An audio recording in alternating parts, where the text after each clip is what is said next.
Om Hiranmai Parikoshe Virajan Brahmaniskalam Tachu Brahm Jyotisham Jyoti Tadyadatm Viddo Viduhu.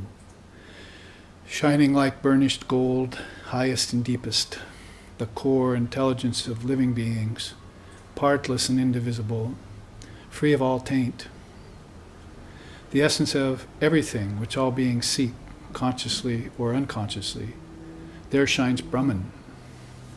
It is that which the wise ones exult in. It is that which the Guru teaches. Om peace, peace, peace.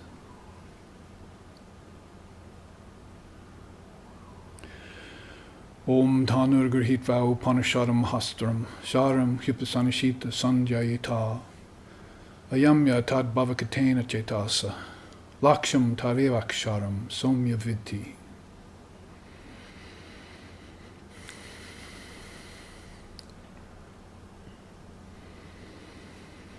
Taking as weapon that mighty bow furnished by the Upanishads and other non-dual scriptures, fasten to it the arrow of mind, made sharpened by thoughts on reality alone.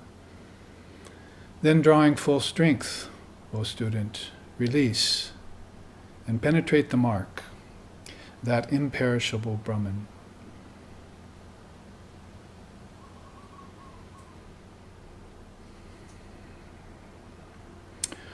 Om Sahana, Om Sahana Vavatu, Sahanau Bhunaktu, Sahaviryam Karvavahai, Tejasvi Navaditamastu Ma Vidvishovahai.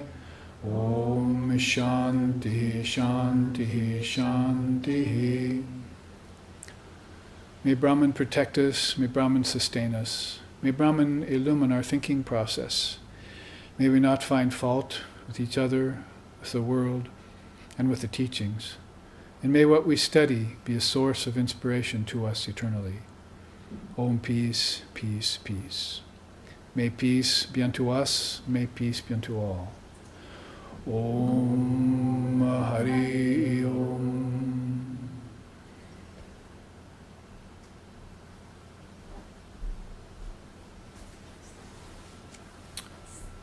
Welcome everyone to this third in a series of classes on Vedanta and Tantra. That is, we're here to show the compatibility of these various darshanas of India, and we've been looking into so many of them, the 6 orthodox ones, most of them, quite a few of the non-orthodox ones like Jainism and Buddhism and Sikhism, and other salient systems of teaching which free the mind of its penchant for brooding and depression and conventional thinking and a whole ladder and list of impediments or kleshas like ignorance, attachment, aversion, egotism, and clinging to life is one list that Patanjali, the father of yoga, gave us. Or there's lust, anger, greed, envy, pride, jealousy, the 6 passions and the 8 fetters, as another system gives us. And along with these systems of impediments, we also find that there are helps along the way in all of these systems. So at our last class, which was live streamed like this one, we showed this chart on my left quite often. That is the chart on the 7 qualifications of a tantric aspirant. And we can go through that a little bit more thoroughly now. The well-rounded tantric aspirant is called Tantra Shastra Adhikara. That word adhikara is very important in Sanskrit because it means qualification. And we know that if you're going to set your foot on the path, the spiritual path, then it's best if you be qualified very thoroughly and grounded in at least one of these systems, the system at least that you're beginning to follow. And that being the case, then one needs to as we were saying in the past class, discrimination and detachment have some sort of a discriminatory practice going on, a sadhana, and also followed up with the ability to be able to detach or withdraw the mind from these negativities which haunt the mind. It's probably good to start out saying that this mind is dual by nature in our tradition, that basically we have the dualities in the mind all the time. It's not just the 6 passions and the 5 kleshas and a list that you can conveniently put together like that, but the mind is also full of positivities and negativities. Dvandva mohena, Sri Krishna called it, or the deluding pairs of opposites. These deluding pairs of opposites plague the mind constantly, and so that the mind is brooding on them, becomes depressed by them, but also becomes elated with their opposite, and dwells for a while in balance, and then falls out of balance and goes into a restless state, and also, unfortunately, into a very slothful state, a lethargic state. So everyone knows the drill, as they say, that the mind goes through from day to day, week to week. And so the seers, they advise very strongly that you have a day-to-day practice that keeps this in line, keeps this balanced. You can call it purification, shuddhi, you can call it sadhana, daily practice. You can look at it as being a discipline, some sort of a self-discipline that you go through. Whatever the case may be, you have this ability to neutralize karmas, is another way of putting it. And these karmas are constantly rising up. The karmas that rise up with no apparent source or cause are called kriyamani karma. Spontaneous, that word kriya sort of means like spontaneous. Mani means mind, manas. So in the mind there's these karmas rising and falling all the time that stultify the human mind, shock it sometimes, and also hypnotize it or lull it into a false sense of security. Whatever the case may be, all the tricks of Maya are there in those various dualities and their vagaries and vicissitudes, all the different changes that are going on. And the mind seeking for balance, seeking for equipoise, seeking for steadiness, stiti pragnasya, as Krishna says in the Gita. You must be a man of steady wisdom. You can't turn it on and turn it off. It has to be always on guard, always on vigil. It's because you never know when these changes are going to rise in a very surprising fashion. And so you must be ready for it. You must always be armed to the teeth, they say, like a dagger in your teeth with 2 muskets in your hand, and, as the pirate said, armed to the teeth. So we need to have those showing. They say don't wear your heart on your sleeve, but I would say very good thing to wear your sadhana on your sleeve, is then Maya will back off. And that was what you saw in the case of Swami Vivekananda, for instance. Swami Vivekananda, they call him a sun that darkness could never find. See, there is no darkness around a sun, so everywhere he went, he shone like burnished gold, as we just chanted. Hairan Maye Parikoshe Virajan Brahmanishkalam, shining like burnished gold.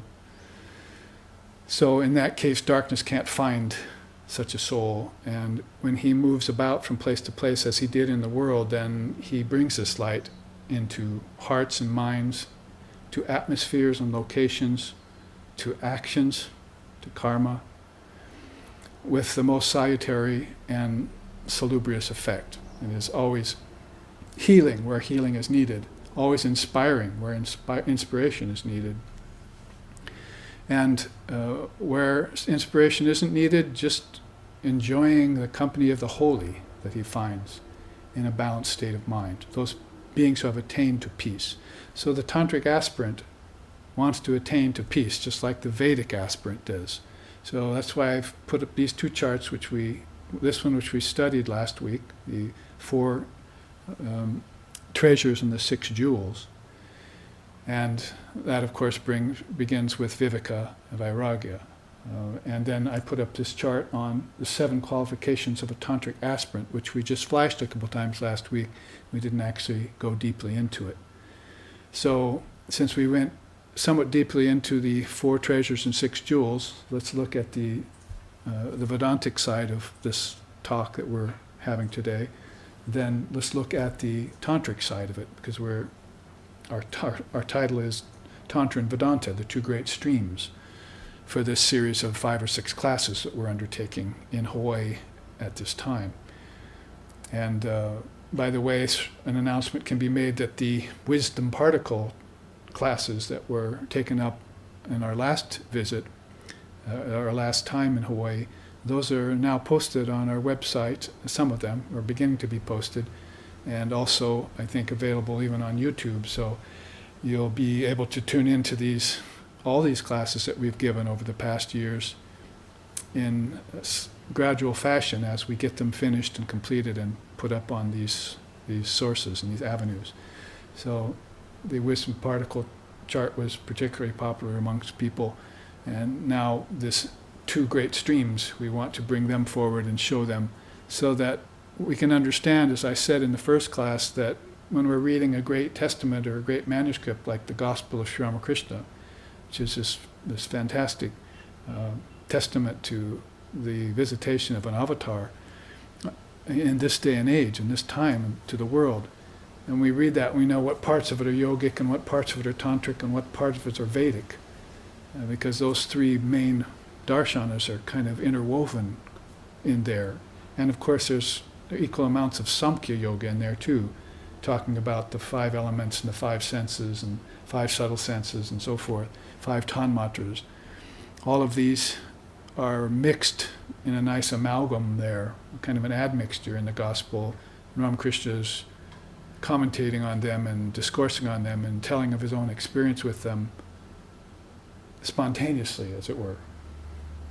And so he comes forth with them with such readiness and with such acumen and clarity that maybe it sort of overwhelms the reader. So we stop and take some of those pages, paragraphs, teachings apart and look at them, and we find out that they have equal measures sometimes of Tantra in them.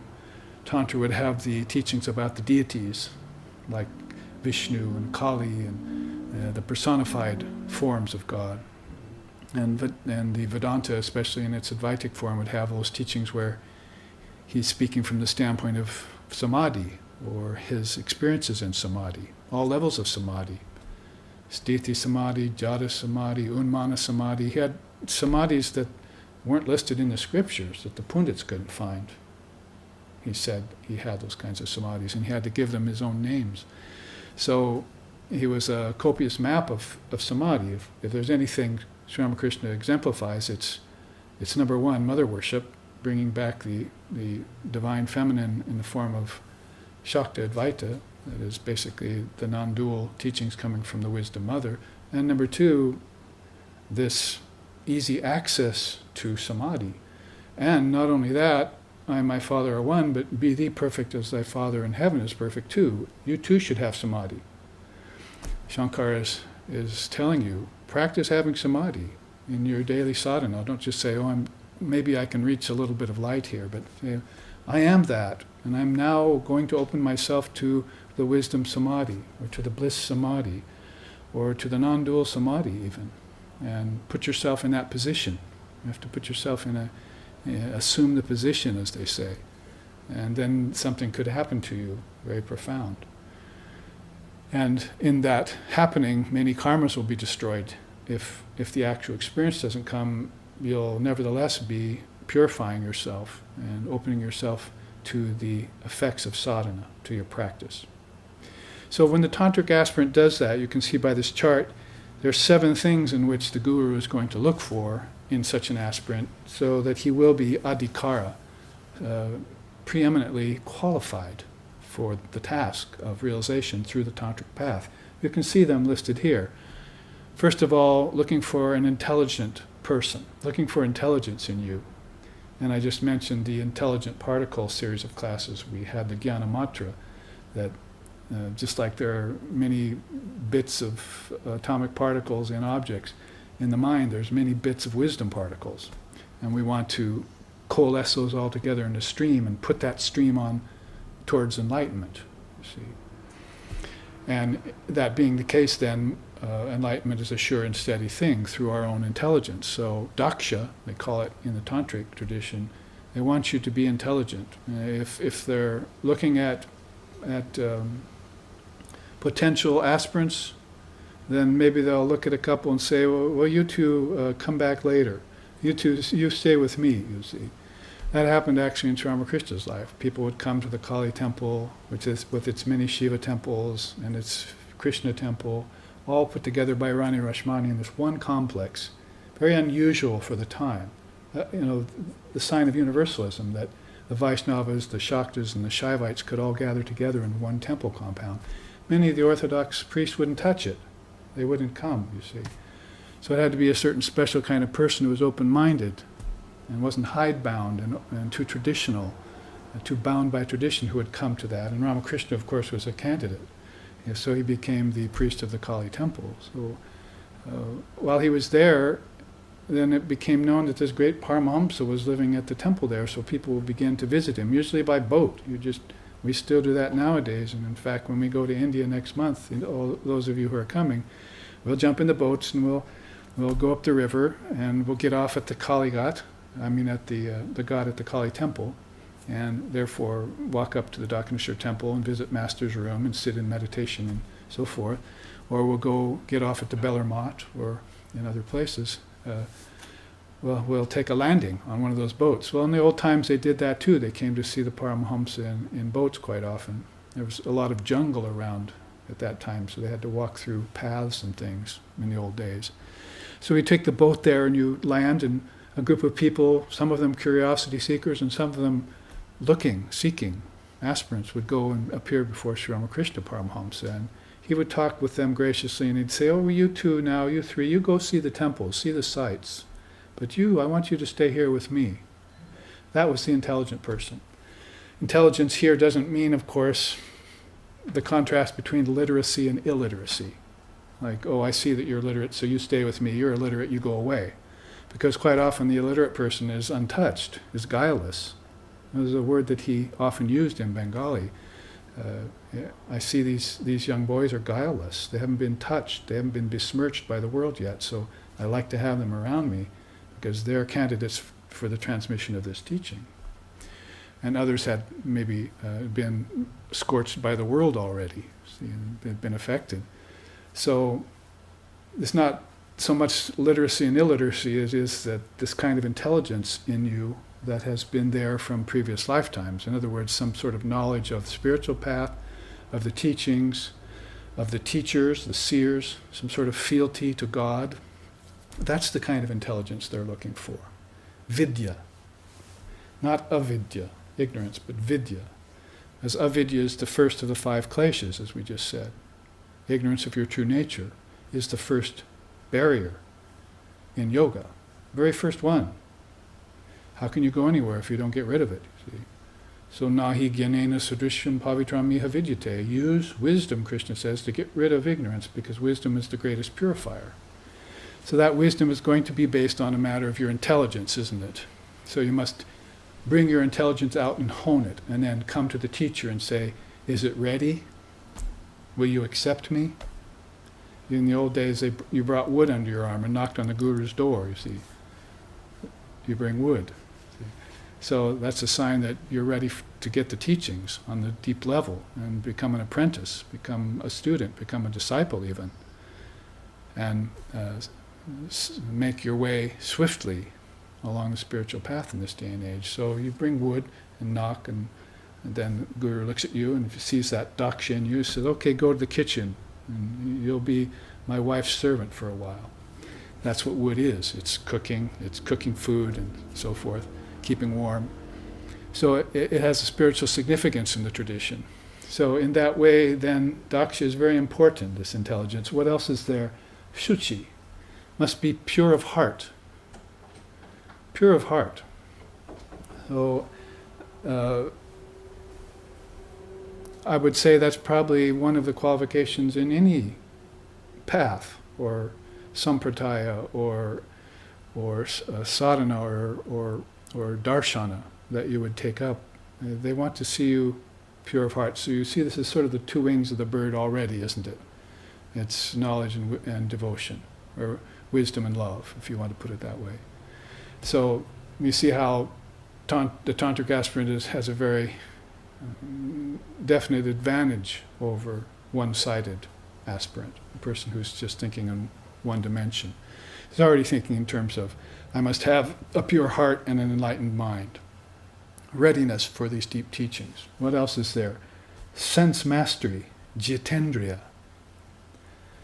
Indriya means the god of gods. The Indras are the senses. So jitendriya means that individual who has mastered the senses.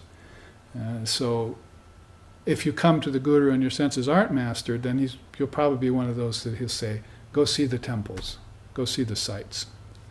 Stay in the world for a while, because you need to still run those senses along the objects for a while until they do get satiated, to whatever extent they can get satiated. So it will give you a little breathing time away from objects, and you'll be able to sit free of objects, because that's what it's going to take. Brahman is not an object. You can't objectify divine reality. It's the eternal subject, as we keep saying. So in order for you to become like your father, or like your mother in this case with Sri Ramakrishna, then you're going to have to detach. You're going to have to detach from objects and become more yourself, the eternal subject, the witness, the ground, the substratum, the foundation, the reality, Brahman, Atman, Chaitanya, Sakshi. In different traditions and in different periods of time, they said it in so many ways, but it all meant pretty much the same thing. It was a matter of non-duality. So Tantra is very much based in non-duality, Advaita. You look at Shaivism and Vaishnavism and Shaktism and Ganapatya and so forth, and you see a deity, and you see a form, so immediately you think, well, this isn't a non-dual path. But that's not the case at all. Underlying all these deities is the non-dual strand in everything, and the intelligent aspirant is aware of this, and the Guru is certainly aware of this. We've often said that Tantra isn't listed as one of the 6 darshanas simply because it was too vast and it was never systematized by anyone. It's too ancient, too vast, and nobody ever came along and said, gee, I think I'll take all the tantric elements out of everything and put them into a one system, like Patanjali did to the 8-limbed yoga, or Vedavyas did for the Upanishads. Oh, never happened. Too boundless. So nobody could ever really systematize it. But often it is called the 5th Veda. Tantra is called sometimes the 5th Veda. And the Gita is too, and the Gita really basically comes out of a tantric path, doesn't it? Vaishnavism, it's all about Krishna. So you would say it's considered one of those Advaitic scriptures, one of the Vedas. And in fact, at the end of every Gita chapter, you find it being called an Upanishad.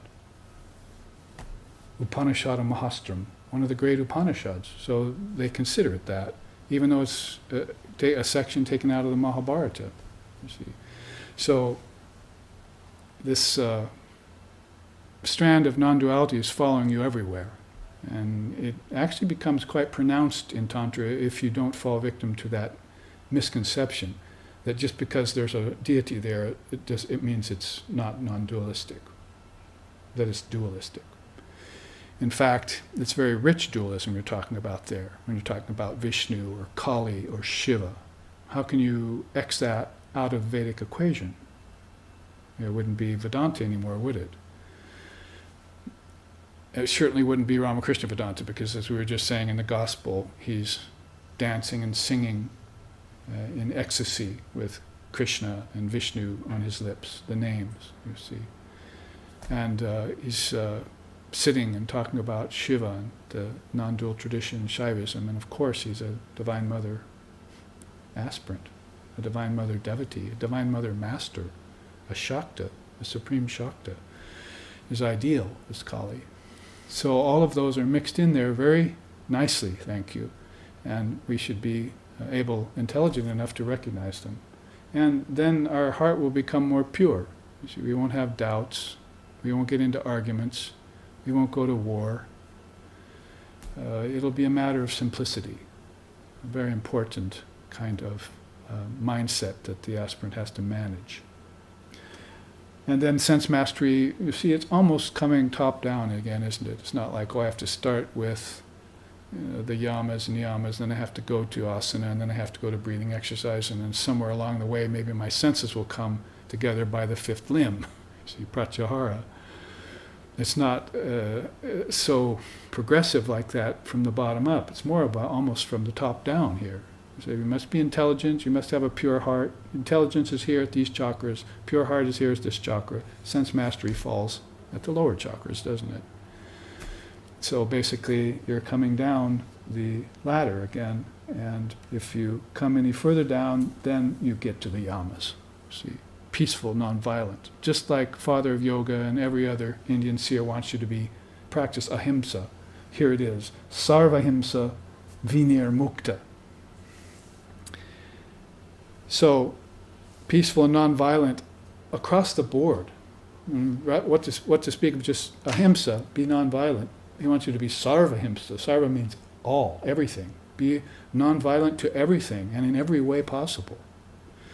The fourth qualification of the Tantric aspirant then is one that is a matter of course, I would say.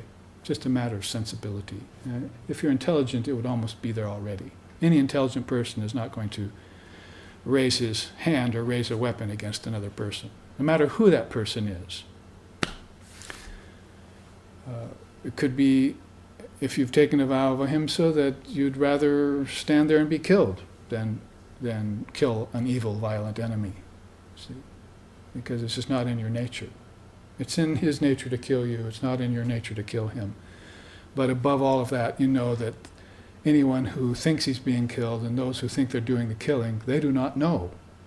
And that's a quote from the Gita, from Sri Krishna. They do not know. The Atman can never be killed because it was never born. And you are that.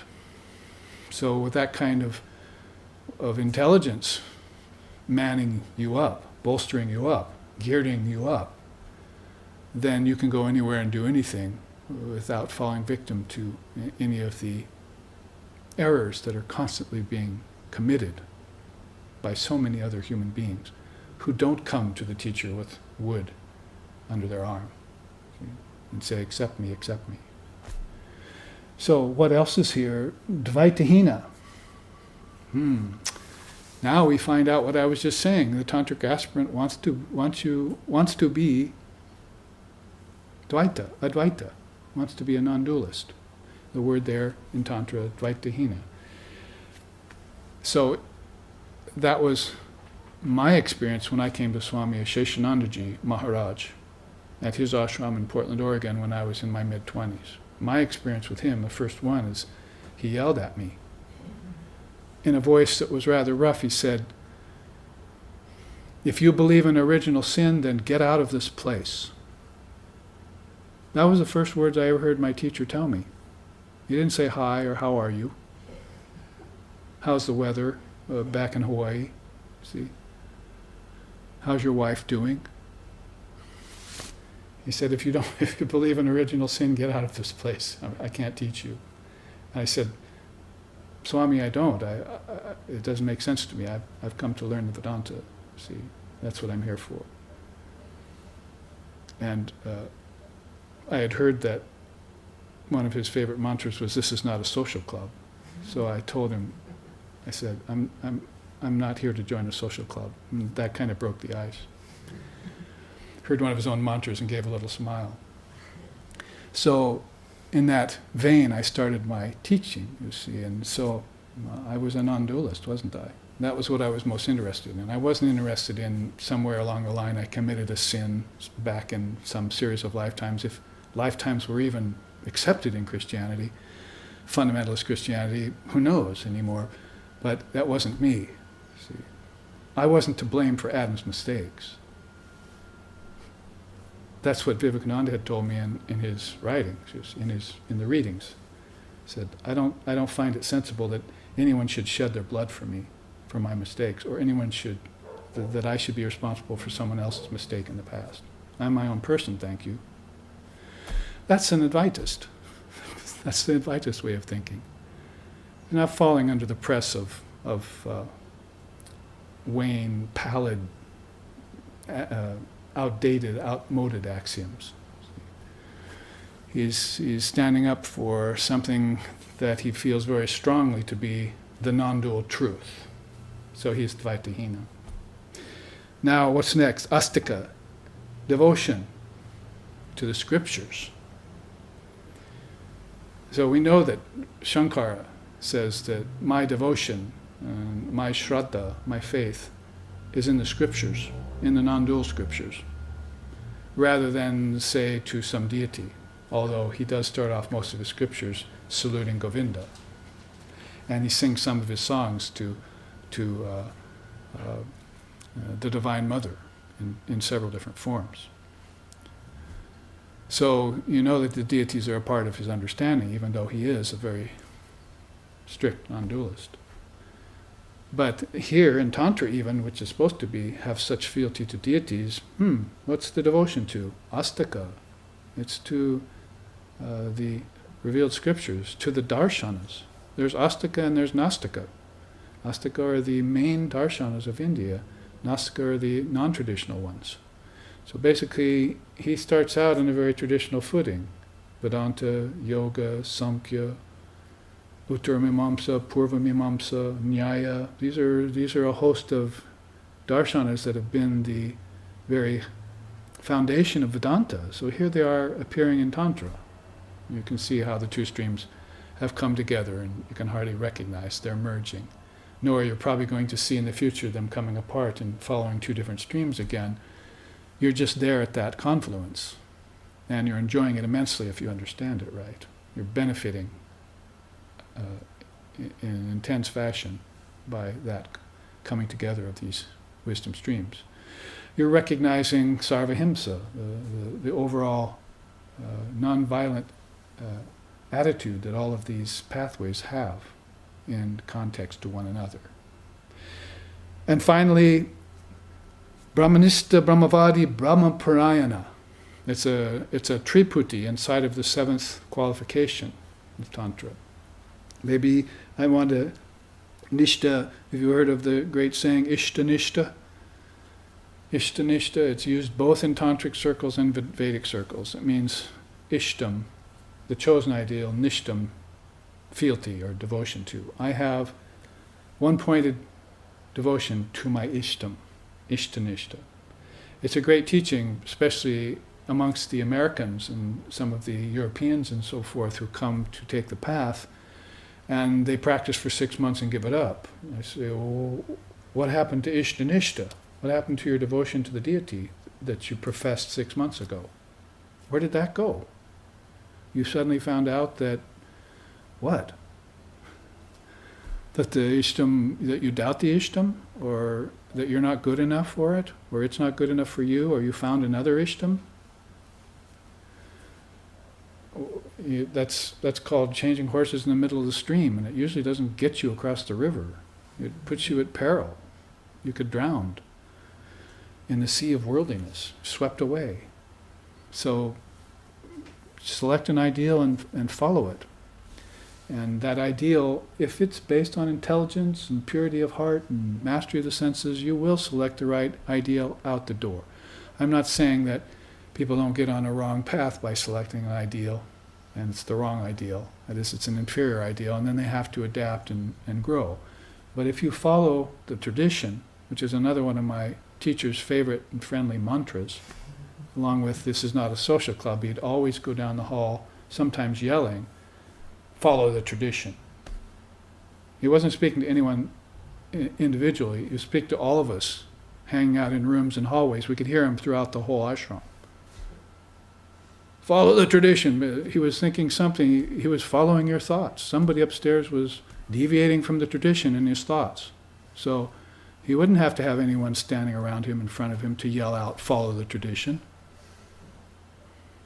At his age, he probably couldn't see anyone anyway. You just could feel them. You see, feel their thought vibrations.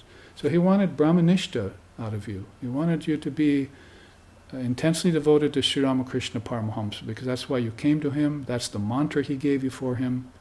And he knew, just like it did for him, and it did for his brother monks, and it did for the direct disciples, and it did for Holy Mother, it would take you to Samadhi to follow Sri Ramakrishna. No doubt. No doubt. You can't follow an avatar and expect to fail. You should have divine anticipation around spiritual success. And all it takes is qualification and a little practice. So Brahmanishta is one point. What about Brahmaparayana? Or next is Brahmavadi. Vadi means path. So Brahman must be my ideal, because I'm a non-dualist, right? Brahman should also be my path. I'm setting my foot on Brahman. Not in any irreverent way, of course. I mean that. My food is Brahman, isn't it? I chant that before my meals. Everything is Brahman. So my path should also be Brahman, that's all. I'm Dvaitahina, I'm intelligent, my heart is in the right place, so naturally my path is going to be the path of Brahman, leading through Brahman to Brahman. Isn't it? Is there anything else other than Brahman? They asked Vivekananda when he came to the West, have you ever seen God? And he said, I've seen nothing but God ever since I opened my eyes on this world. And so have you. That's all you've seen too. But maybe I know it and you don't yet, you see. So I'm here to tell you, you're seeing nothing but Brahman everywhere. So Brahman is your path. If you meet an enemy on the path, that too is Brahman. If you meet an obstacle on the path, that too is Brahman.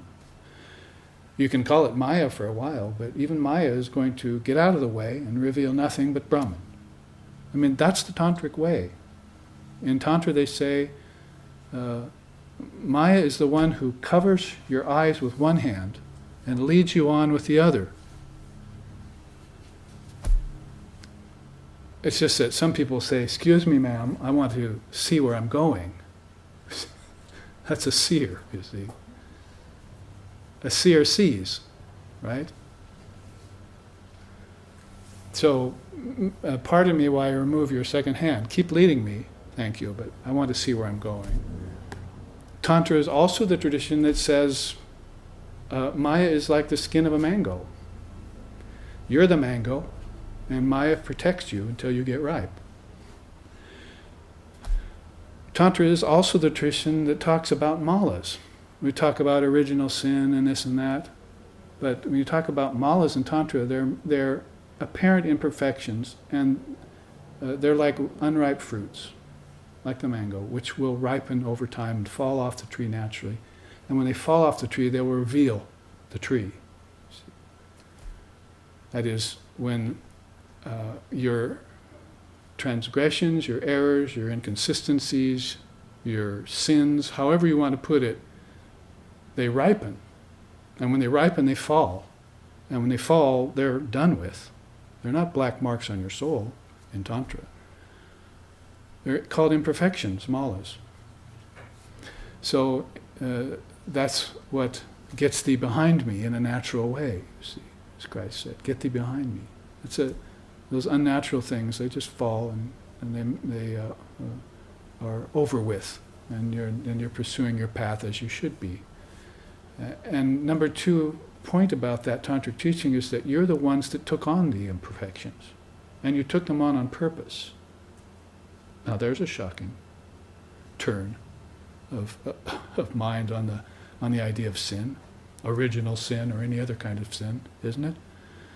Actually, if I take the weight of the sin on, then halfway through my life, if I slough it off, I'll have more impetus to go towards Brahman, right in the middle of my life, you see.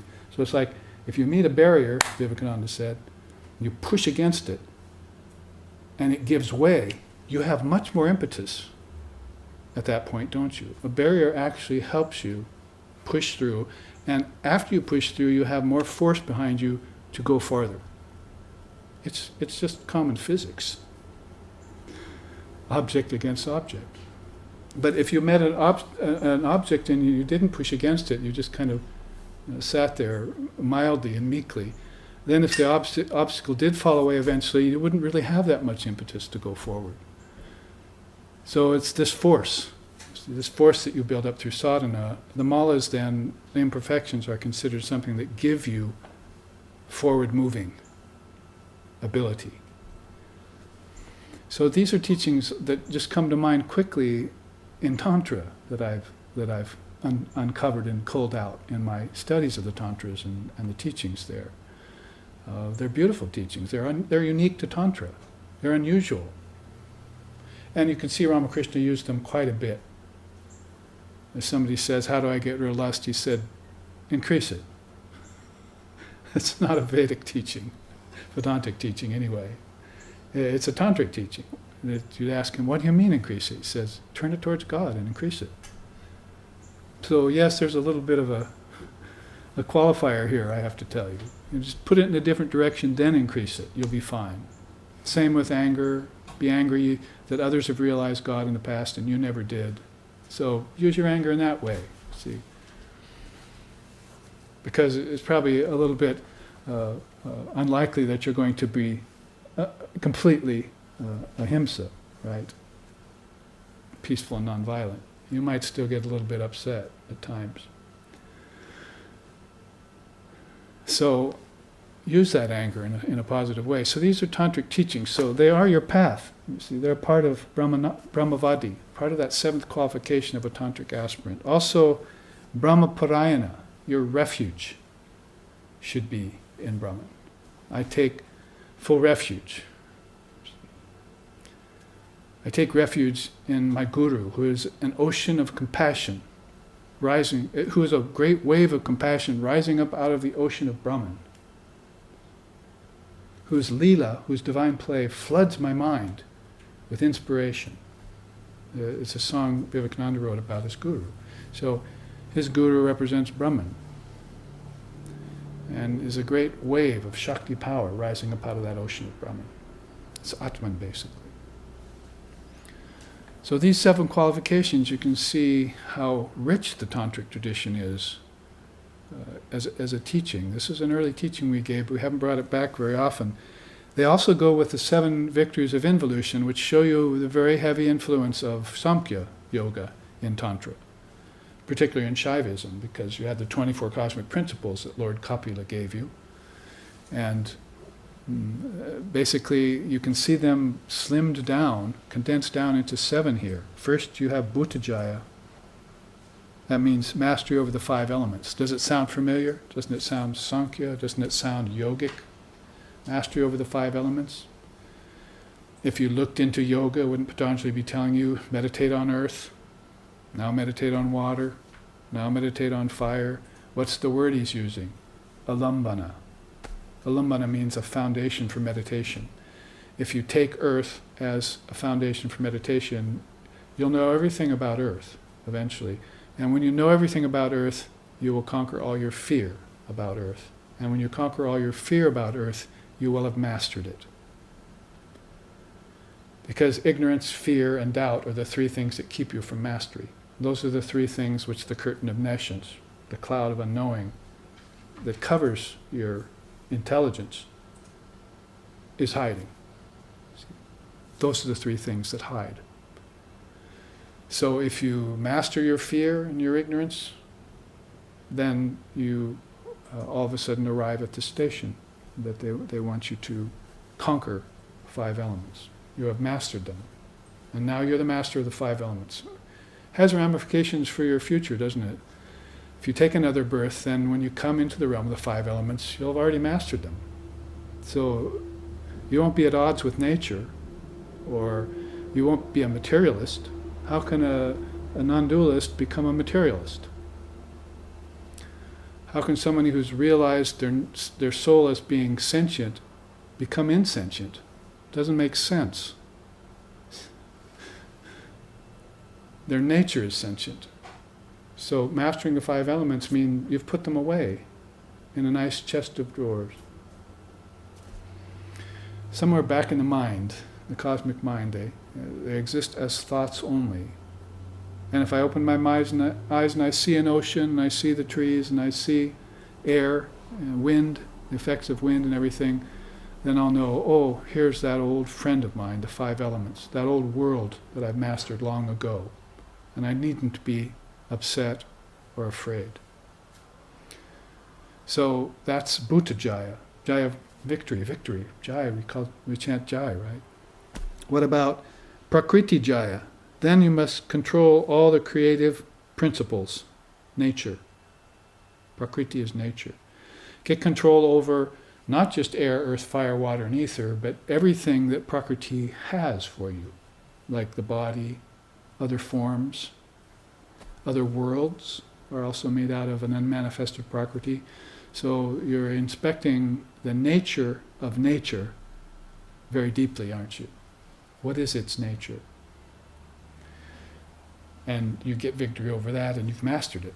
So you know where everything comes from, how it goes in and out of manifestation and unmanifestation by stages. What about Vikarna Bhava, the third involution? Involution means going within, you know. So you can understand what this is all pertaining to. Kingdoms of heaven are within you. You're making an inward journey.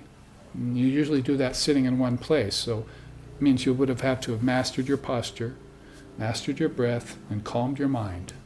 Those are the 3 things.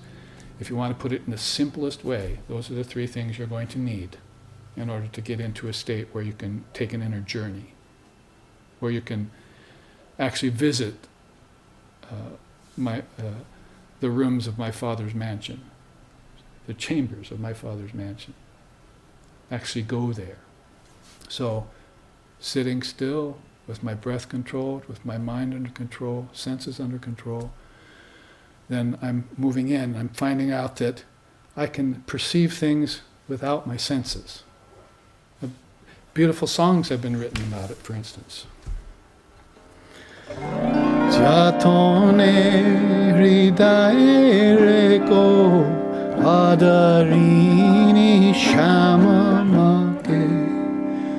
Jatone hridaye reko adarini shamamake.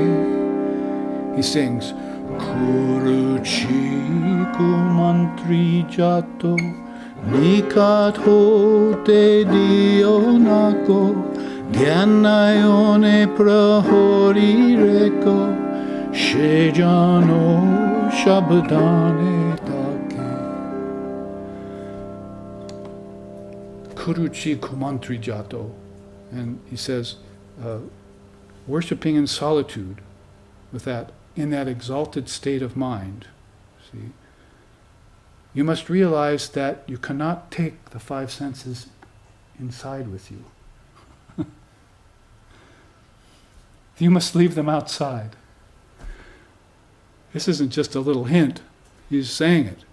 If you abide in the exalted state of mind, you'll have to leave your 5 senses out. He has a sense of humor too, this man, Kampalakanta, singing this beautiful bhajan in Bengali. He says, but you have to leave your 5 senses out, but you can take your tongue with you, because when you see her, you'll want to chant her praises.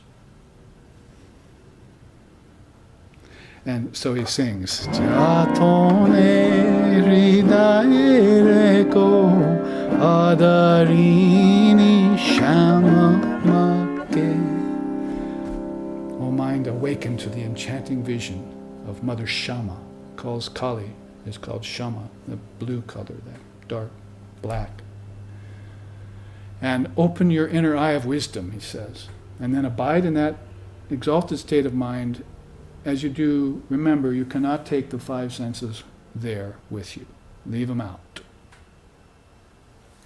So when you have this third victory of involution, vikarna bhava, means perception without the senses. I mean, imagine, if you will, the ramifications of it. You could sit and go inside, sort of like you would dream tonight, only in a much more real sense. You could live without your senses. I mean, you've already practiced living without your breath. Man does not live by bread alone. You've practiced living without vital energy. Your vital energy is stilled. You're breathing. And your body has been put to sleep, right? It's been put away because you're sitting now, and it's just a sort of a station you'll come back to at some point. So you've taken an inner journey, stages of involution, victory as you do. The thing about going from waking to dreaming to deep sleep in the Vedanta, in the Advaita tradition, is that you're not gaining victory over the dream states when you go there tonight. And you're not gaining victory in deep sleep when you go there tonight. You're coming back out of them into dreaming and into awakening without really knowing what your dreaming and deep sleep state means. So what about assigning your consciousness there? And Tantra wants you to do it in such a fashion that's very, very methodical, isn't it?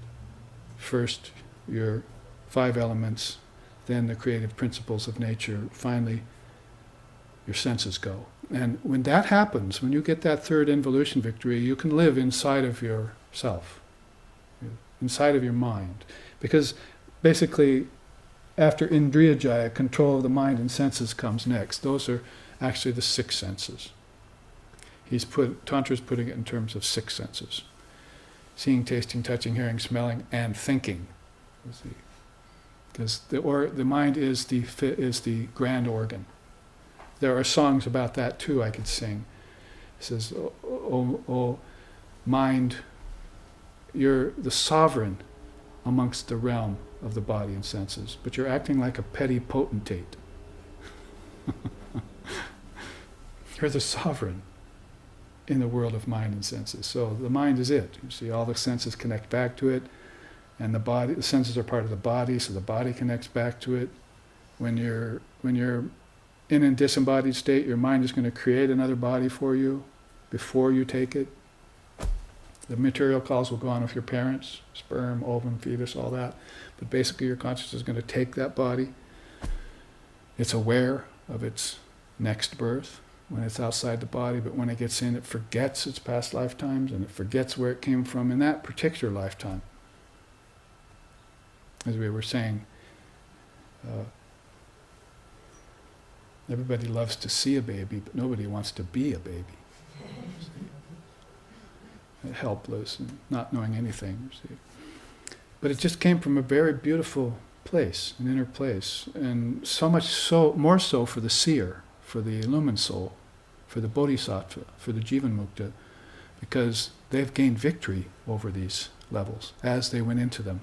Finally, they went into waking, dreaming, and deep sleep and said, I'm not going in, I'm going in a fool, you see, and I'm coming out a fool. But next time I go in, I'm going in a fool and I'm coming out a seer. See? No more coming out a fool for me. I will know myself. Isn't that one of the main teachings here in Christendom? Know thyself? What does that mean? Well, Tantra and Vedanta have ways of saying it for you, in case you've forgotten. In this way, this is all part of yourself, or if you want to take it from the Advaitic standpoint, part of your non-self.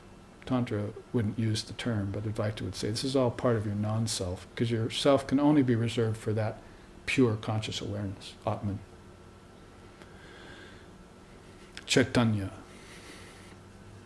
So, after that, then control of the mind and senses, then mastery over the mind's power. Mano javitvam, actually I've looked into some of the definitions for that word in Tantra. It means like the speed of lightning. The mind can move to manifest and unmanifest things with the speed of lightning. So if you can get on top of the mind's power, you can be anywhere in a second and take yourself away from there in a second. Doesn't it take a second to go into dream state at a moment when you're sleeping? All of a sudden, you're gone, and immediately you're dreaming. See, so the mind has shifted itself to an entirely different loka in a matter of less than a second. So that lightning swift speed of the mind, as we've often said, faster than the speed of sound is the speed of light. Faster than the speed of light is the speed of thought. And faster than all is the Atman, because it's all pervasive. It doesn't need to even move. It's already there. So master that swiftness of the mind and its thoughts as the fifth, 2, 3, 4, 5, victory. The sixth would be pradhanajaya, control of the primal principle. I'd say probably primal principle is something sort of like the remote cause. You could either correlate it with Om, the word, or you could correlate it with unmanifested prakriti, everything that's in abeyance back inside of you, formlessness. But it's a formlessness that's yet pregnant with potential form, you see. Where something went, every physical object went, and it dissolved there. But when it dissolved, it left this little residue.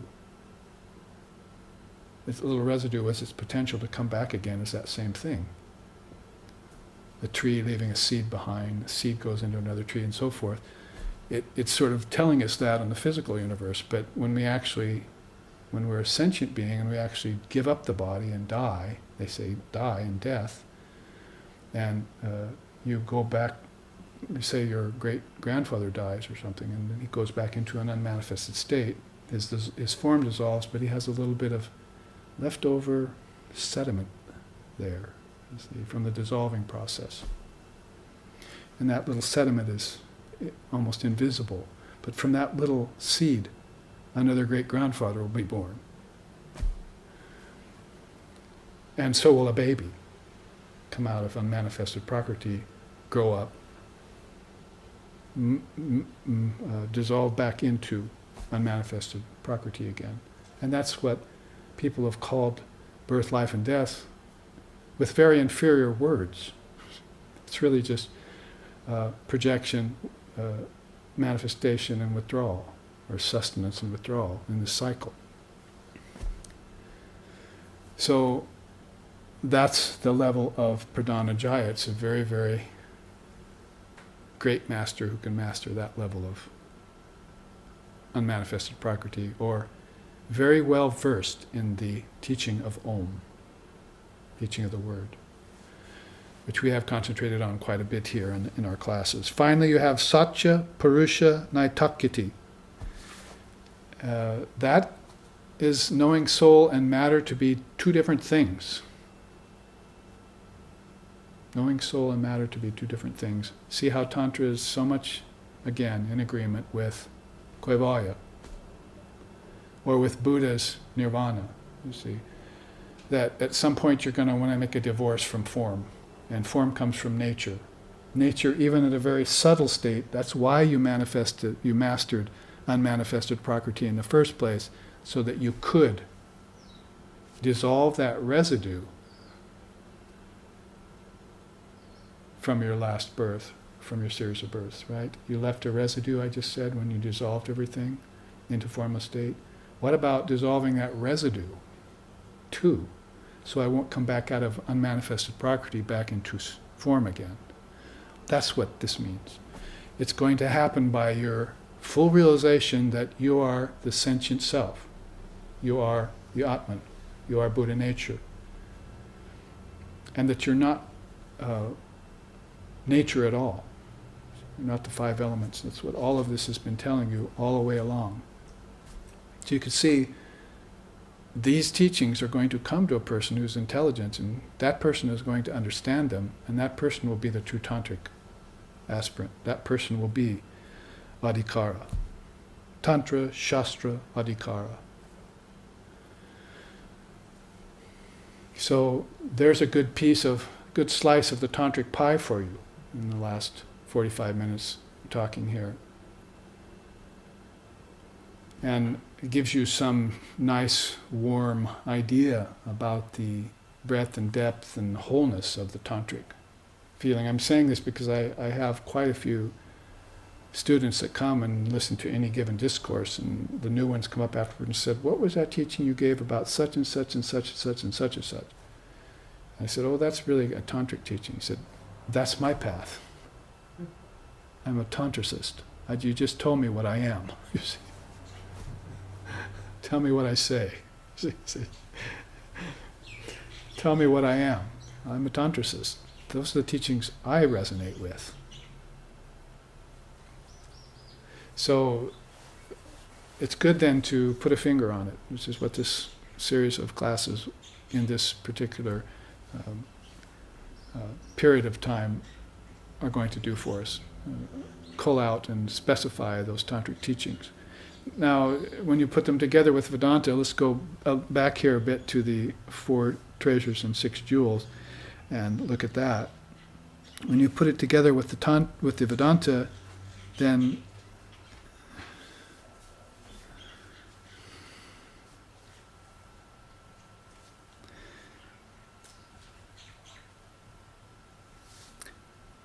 you have we went through much of it, then you have a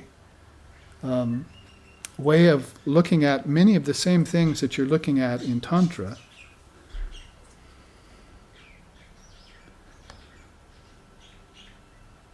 And if I can call mine up here just a minute. There it is. We looked at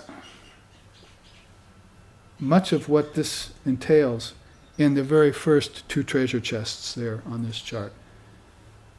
Viveka and Vairagya.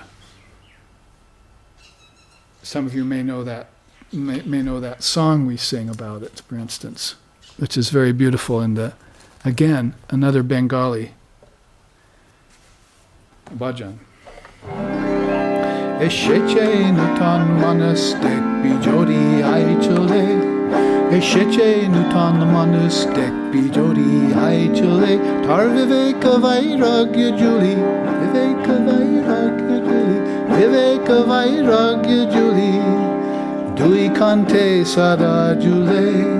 Esheche nutan manas dek bijodi hai chole. A new man has come. Esheche nutan manas, a new mind. If you want to see him, come with me. He has only one possession. I mean, I must warn you, he doesn't have much. See, in way of possessions. He only has one possession. It's a shoulder bag he wears, and if you open it up and look inside, you'll find only Viveka and Vairagya there. I sang that for 50,000 people once in Bengal, and they all started clapping and singing. They all knew it, you see. So it's a beautiful testament to Sri Ramakrishna. It was written by one of his devotees, Devendranath Mazumdar, who wrote some very priceless songs to Sri Ramakrishna, Paramahamsa. So, Esheche nutan manas dekbi jodi aichale, tar viveka vairagya juli. Only viveka vairagya is there. That's what you're seeing when you look at Sri Ramakrishna. A person who lives in the world like a mudfish, as he used to say. Lives down there in the world, the loka, the burloka, but his scales still shine. Mudfish lives in the world, but its scales still shine. Or lives in the world like a turtle in the ocean, with its mind always on its eggs buried in the sand. See? He swims in the ocean of this world, but his mind is always on the eggs buried in the sand. That means on his priceless spiritual children, or on Brahman, however you'd want to say that. So, doesn't it sound rather imbued with the spirit of Tantra? This song about Sri Ramakrishna Paramahamsa and the strict path of Viveka Vairagya, the cutting edge of the sword of Viveka. Cut it away with discrimination between the real and the unreal. How did Christ put that? Separate the wheat from the chaff. And if you do that, then you're not only qualified as a candidate for Tantric practice, but also Vedic. What we're saying here basically, and it's in Yoga and Samkhya too, is that if you don't have discrimination between the essential and non-essential, then you're probably not fit yet to set foot on a spiritual path. And don't you see that's why so many people are falling off the spiritual path? Maybe the best of them can last a year or two. You see them 10 years later, 20 years later, what happened? Oh, I wasn't really cut out for that. I wasn't really ready for it, or I didn't like it. What happened to taking a path and taking refuge? What happened to that person 10, 20, 30 years ago who took refuge, who took the guru, who took the mantra from the guru, who practiced the mantra from the guru, and who pledged their allegiance to the path? What happened to that person? Was that just the best of you, and was the best of you only manifest for a year and then went away? So you qualify yourself for these great teachings, and if you do, that doesn't happen to you. We don't see this happening to sincere spiritual aspirants. There was one thing Sri Ramakrishna would not accept in you: insincerity. That's the only thing they say he would not accept. You could insult him. You could come drunk, like Girish Ghosh used to the Sangha, and insult him, and he would just tell the devotees, leave him alone, he's just intoxicated, he'll be fine, he's got a great heart. So he saw straight through to the man's heart. But if an insincere person came, go see the temples. If you're even interested, you see. Go away. I do not have pearls for you, if you know what I mean. So insincerity is a no-no. So, you could say Daksha intelligence is sincerity. That is a kind of sincerity. My intelligence will keep me on the straight and narrow because I am intelligent. I'm an intelligent person and I know better. Is it intelligence something that goes away? If it does, then it wasn't intelligence. It wasn't the real item. It will stand you in good stead for decades. In my case, for 40 years. And the founder of SRV's associations, 50 years. In my teacher's case, 80 years. Practically 80 years. I'm not counting the part when he was a boy. He was probably very sincere then. I just read some stories from some teachings from a lecture he gave about his early days. So he was even sincere then. Tasted a little bit of the world, patoo! Spat it out, you see. And got himself quickly into the monastery. That's not chance or fortune or good luck. That happens by some past qualification you did, that you would recognize in your next lifetime the difference between the real and the unreal. Isn't it? So spiritual path in Vedanta, in Tantra, in Yoga, in Samkhya is all about discrimination between the essential and the non-essential. People talk nowadays about getting your priorities straight. If you go to a seer, then he's got a new definition of that for you. It's not just, cleaning out your garage or, finally getting around to taking that vacation. You see, or maybe starting a meditation practice. See, something I always wanted to do all my life but never quite got around to. No, I came to the path and I learned about discrimination and detachment. These are jewels, these are treasure chests. And out of them I will get Samo, Dhammo, Upuiti, Titiksha, Uparati, and Samadhana, and Shraddha. I will get the 6 jewels out of the 2 treasure chests.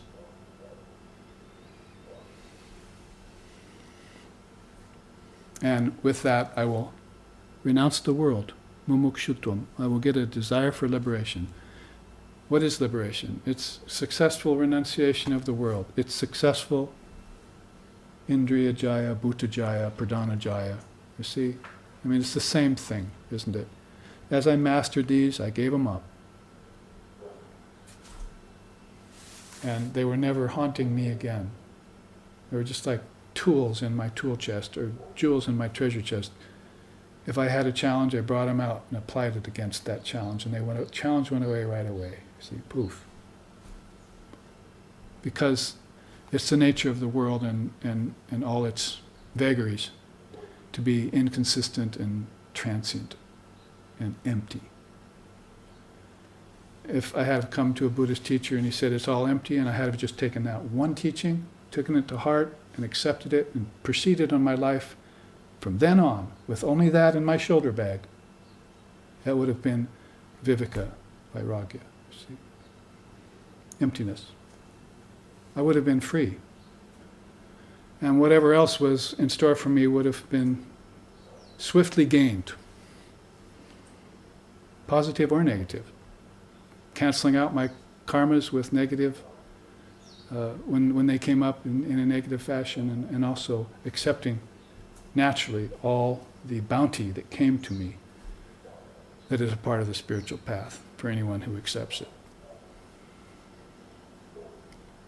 So, the only thing we didn't take about this chart is some of the quotes. Let's finish it up with those. Around discrimination between the real and the unreal, the quote here by Vishvamitra: dejection due to loss and disappointment at not gaining the objects of one's desires are only stepping stones to viveka and vairagya. Now that's nicely put, see. Disappointment in not gaining, or loss of what one has are stepping stones to viveka and vairagya. People are getting all bent out of shape about those things. Either I've lost them or I can't attain them. But what about that person who could say, well, maybe that means that I have viveka already. Maybe these things aren't coming to me because I renounced them in another lifetime, but I forgot. I didn't really master them completely. I'm not a past master. I'm a temporary master. But now I see that when these things come to me, if they don't come to me or I lose them, and I lose my equanimity of mind, then I haven't gained detachment. So he goes on to say, clear discernment about the unreal nature of the world and the acquisition of indifference to it. A good definition. Together these conduce to the quiescent state of mind leading to Brahman. So this is Vishvamitra, was a great rishi, lived at the same time that Lord Vashishta lived. They lived in the same forest and practiced asceticism and so forth. So they were both rishis. They were two of the 7 rishis who knew that when Ram manifested in a body, that the avatar had come again to earth. There were only a handful of rishis who knew that Ram had actually, the avatar had come to earth. And they were 2 of those, Vashishta and Vishvamitra. So that would take some very honed intelligence and deep discrimination to know about the movement of the avatar. That's called avatarvada. Those who are aware of when the avatar is going to make his next appearance, when he's leaving, how long he's going to be gone, and when he's coming back, and I'm coming back with him. Basically. Those are the things they're aware of. It's a path in India. It's called avatarvada. So it would be very much akin to Brahmavadi, wouldn't it? My path is Brahman. So my path is following the best representative of Brahman into form. It would be rather tantric. Now, as far as vairagya, detachment, rejecting the unreal and accepting the real, Jesus of Nazareth said, seek not to store up thy treasures on earth, but rather store them up in heaven. So if you have this viveka vairagya treasure chest, then those are the treasures in heaven, probably exactly what Christ was talking about, because Christ renounced the world, Christ detached from things, and he detached from nature too. The dark night of the soul was all about detachment from nature and form. Just like Buddha under the Bo tree, Christ experienced the same thing in the wilderness, and so did many other great souls. So it was all about seeing the unreality of the world and detaching from it. Final. It's final. And one of your favorite teachings, I know, is that Sri Ramakrishna said you don't lick up the spittle that you spat out on the sidewalk a couple of minutes ago. So that's what we mean about renouncing the world. In that mature way, it's not something you're going to take on again, even if you find yourself back in the world, which sometimes you do on purpose. In that case, you'd have a conscious birth. After the break, I'm going to talk to you about conscious births in conjunction with Tibetan Buddhism, which is another great tradition that's very tantric. So after this Vedantic teaching, we'll take a break. We'll go back in the second half and talk about Tantric Buddhism, which is very much akin to all of this and a part of our great heritage. Now let's read these 4 quotes here. If the desire for wealth is abandoned through asceticism, then ignorance will persist. But if such desire be transcended through viveka, it will disappear. That's a beautiful teaching. Probably an answer to an age-old question that haunts many of us, even into the late stages of our spiritual practice. What is the difference then between wealth renounced out of immaturity and wealth renounced out of maturity? Sometimes we can see the examples of that in some of our teachers. Some of the teachers stay in the world, and great wealth comes to them. But like for instance, our founder, Lex Hixon, was he wearing luxurious clothes and everything? Sometimes you'd see him and he was in a t-shirt. And everywhere he went, to any spiritual circle, he'd give a $108 check, you see, just as a matter of course. Sometimes he did that several times a day. So he wasn't at all attached to his wealth. It had come to him, and it's something he could utilize for the good of others. So this is an example of beings who, when their desires are transcended through viveka, because he learned viveka from Swami Nikhilananda in New York, a Holy Mother's disciple. For 7 years he studied these truths of viveka and vairagya in the Vedantic atmosphere. So they were ingrained in him. And he also did his dissertation on Gaudapada's Karika in college at Columbia University. So these great teachings of non-dualism were ingrained in him, which enabled him to spread out and teach in Sufism and teach in Buddhism and take on other paths successfully without mingling them indiscriminately. So that discrimination helps in all those ways. Vishishta, whom we just mentioned, compatriot of Vishvamitra, says here, the study of Atmagyan books, in other words, revealed scriptures, the grace of a guru, ceaseless practice of vairagyam, detachment, and freeing oneself from desires for the world, when all these are attained and meditation on Brahman is engaged in, prana and mind will more readily come under your control. It's a good paragraph there about qualification. Setting yourself to the task with the right orientation first. And then when you set your foot on the path with these as your guide, with these tools, these weapons even, then you'll more readily gain these kinds of victories over senses, mind, and so forth. People are having a very difficult time controlling their mind in meditation because they haven't attained these preliminary requisites yet. And so go back if you have to, get these requisites well in hand, then try it again. Don't give up. Be one of those people who we see 10 years later and have to ask, what happened to you? Go back and fill in the gaps if that's what you have to do, and then try that meditation again. Try that service again. Try that study of scriptures again. Try those devotions at the altar again. The 4 yogas are yours forever to accomplish this with. They're like the hound of heaven. They're not going to leave you alone. They're on your trail. Now, Virochana, he says, your country is the incomparable state of moksha. You are Atmic reality, and you are the king residing there.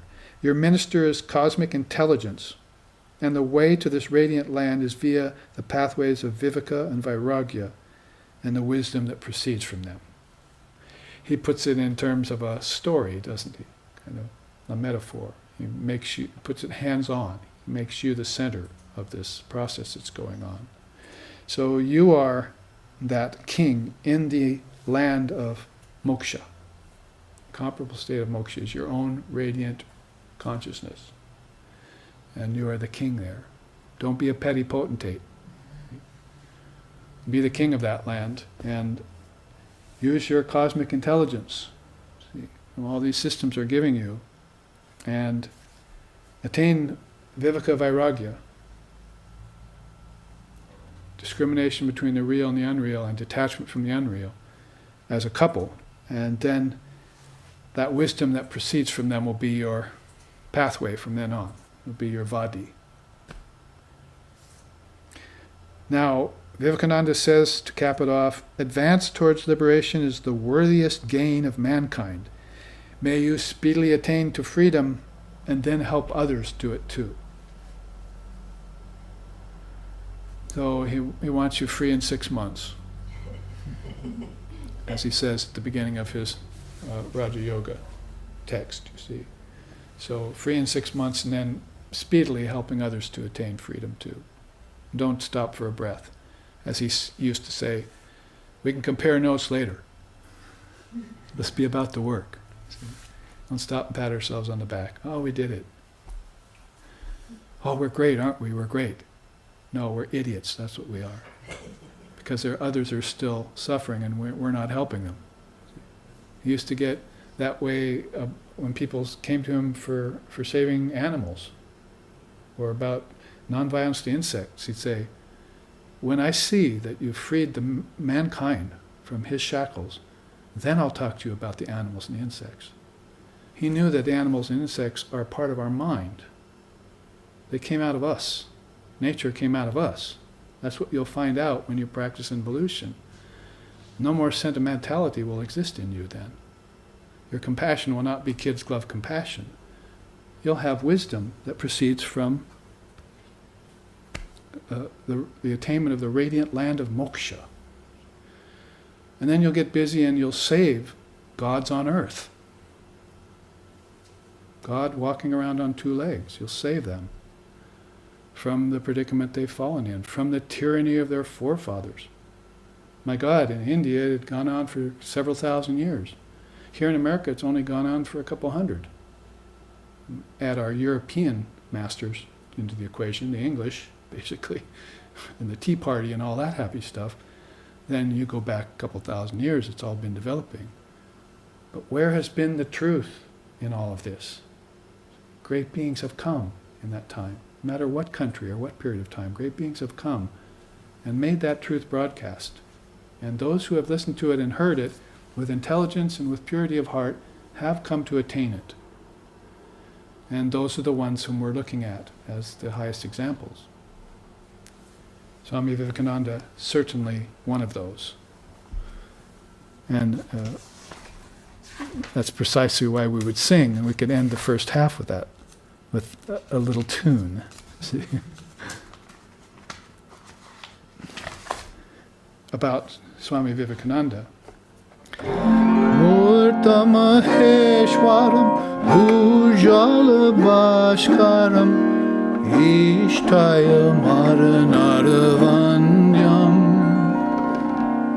Mandiveda Tanu Mujita Garhita Kanchana Kamini Bandam Murta Maheshwaram Bhujala Bhaskaram Ishtaya Maranaravandyam. We offer everlasting tribute to Swami Vivekananda, who is Shiva incarnate, the radiant sun of knowledge, reverently adored by celestial and earthly beings. So he has the highest intentions for you, whether you're in the ancestor realm or whether you're in the realm of the celestials, because you're coming back to earth if you're in those realms. Those beings come back to earth. And therefore, when they do, they're going to have to know that this coming and going is all nonsense. That's a direct quote from him. Coming and going is all nonsense. You are the ever-stationary self, dreaming that you're coming and going. Wake up from the dream now. From dreams awake, from bonds be free. Know the truth, thou art he, thou art she. And that's a tantric teaching. Thou art he, thou art she. So here, let's take our break and come back in 15 minutes. While we're gone, live streaming audience can look at these 2 charts close up. Aloha, namaste.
In this, the second half of our class, our third class in the topic of the subject of Tantra and Vedanta, the two great streams, we have just finished looking at the 7 qualifications of the Tantric aspirant, which is a wonderful wheel. We saw how well integrated that is with yoga and Vedanta, and how similar the teachings are, but also of a unique variety, appealing to the temperament of any given person who comes.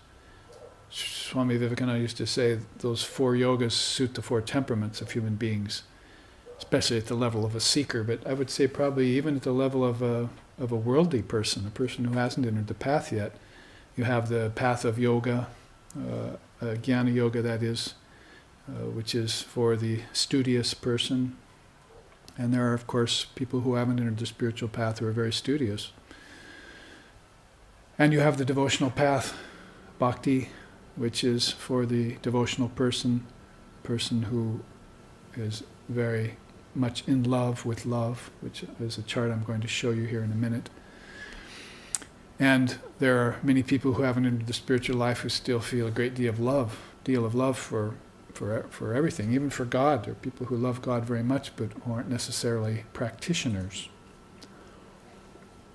Then you have the path of action, which is for everyone, really, but in the spiritual path, that suits the active person. And the Raja Yoga, meditative path, suits the contemplative person. So those 4 yogas, Vivekananda says, goes together with the 4 temperaments of people. And even not so general, is pretty specific, and it applies to both the devotee who's practicing yoga and the person who is living in the world, who hasn't yet discovered the profound effects and influence of sadhana, or spiritual life. The teaching, again, which is very much of a tantric one, is there's a wheel going this way and a wheel going this way. And this wheel going this way is called worldly life, with its various vagaries and vicissitudes and so forth. And people never being aware at all of anything that has to do with religion or philosophy or spirituality. And then the wheel going this way is the wheel of morality and ethics. Somehow some groups of souls get off of that wheel of just mundane human conventional life, mundane life.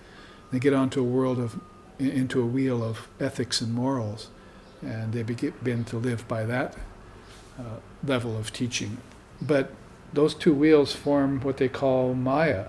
But there's 2 wheels that are called Mahamaya above that. One of them is you get off of the going to heaven kind of morals and ethics wheel, and you get onto the dharmic wheel.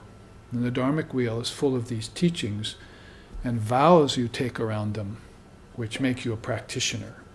And when people are ready for that, they feel very much like launching into it. They have a lot of aspiration and anticipation for a new truth that they've discovered. Like we just sang, a new man has come. If you want to see him, come with me, but you'll be surprised that he really is no spectacle.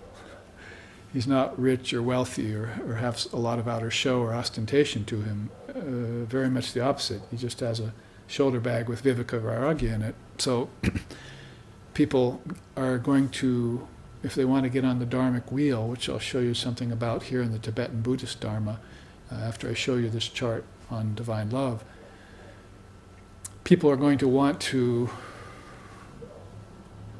qualify themselves for a more sobering kind of lifestyle, less pleasure, less fun, less jollification and all of that, and more serious study. And it's worth it when they find the kingdoms of heaven within them. They went through this study, they begin to get inner vision. You have opened my inner eye of wisdom, as we were singing in the last class.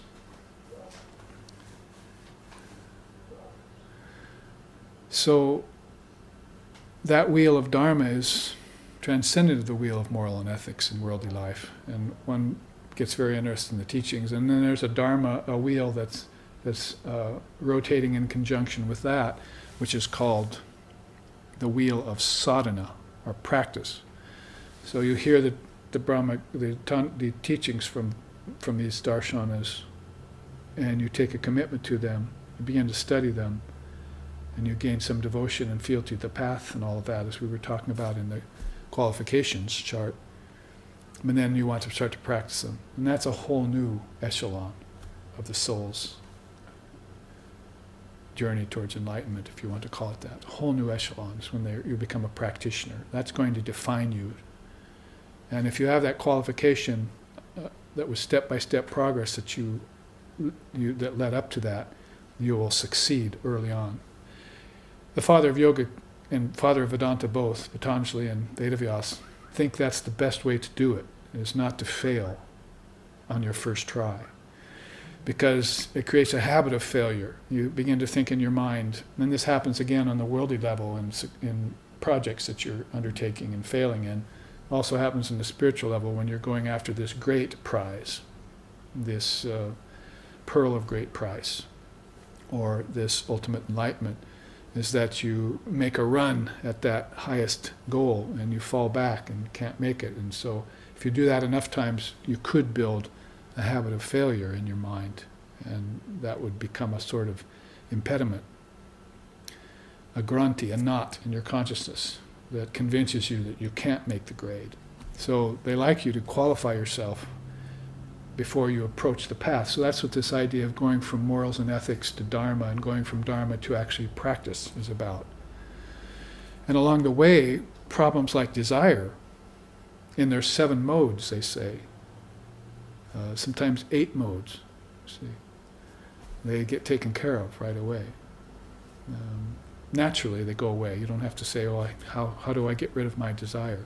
But they begin to go away of their own accord. So it'd be like chanting that.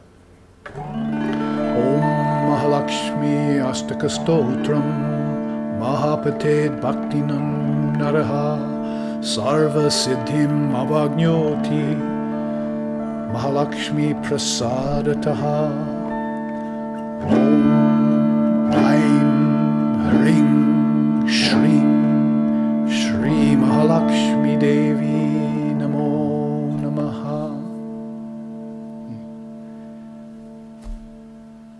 Basically, that auspicious mother, see, who teaches the soul and leads them along the path of enlightenment through these 8 levels of teaching, through these 8 verses, these eight modes of teaching. That one we worship with all our heart. And that worship is called love. So I'm putting up this chart here to give you another perspective of Tantra, because we're going back and forth. We had the 7 qualifications for the Tantric aspirant first. Then we went to the 4 jewels and 6 treasures or 4 treasures and 6 jewels, sometimes you call them, of Vedanta.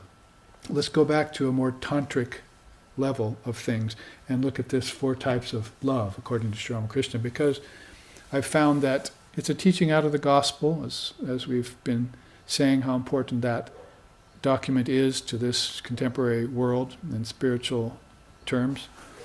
And you find in there that he mentions that 4 kinds of love, and that it's actually a very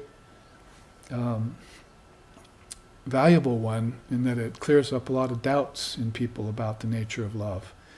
Not only, as I was just saying about the other teachings in spiritual life, but also in the world, what love is about and how you can understand it.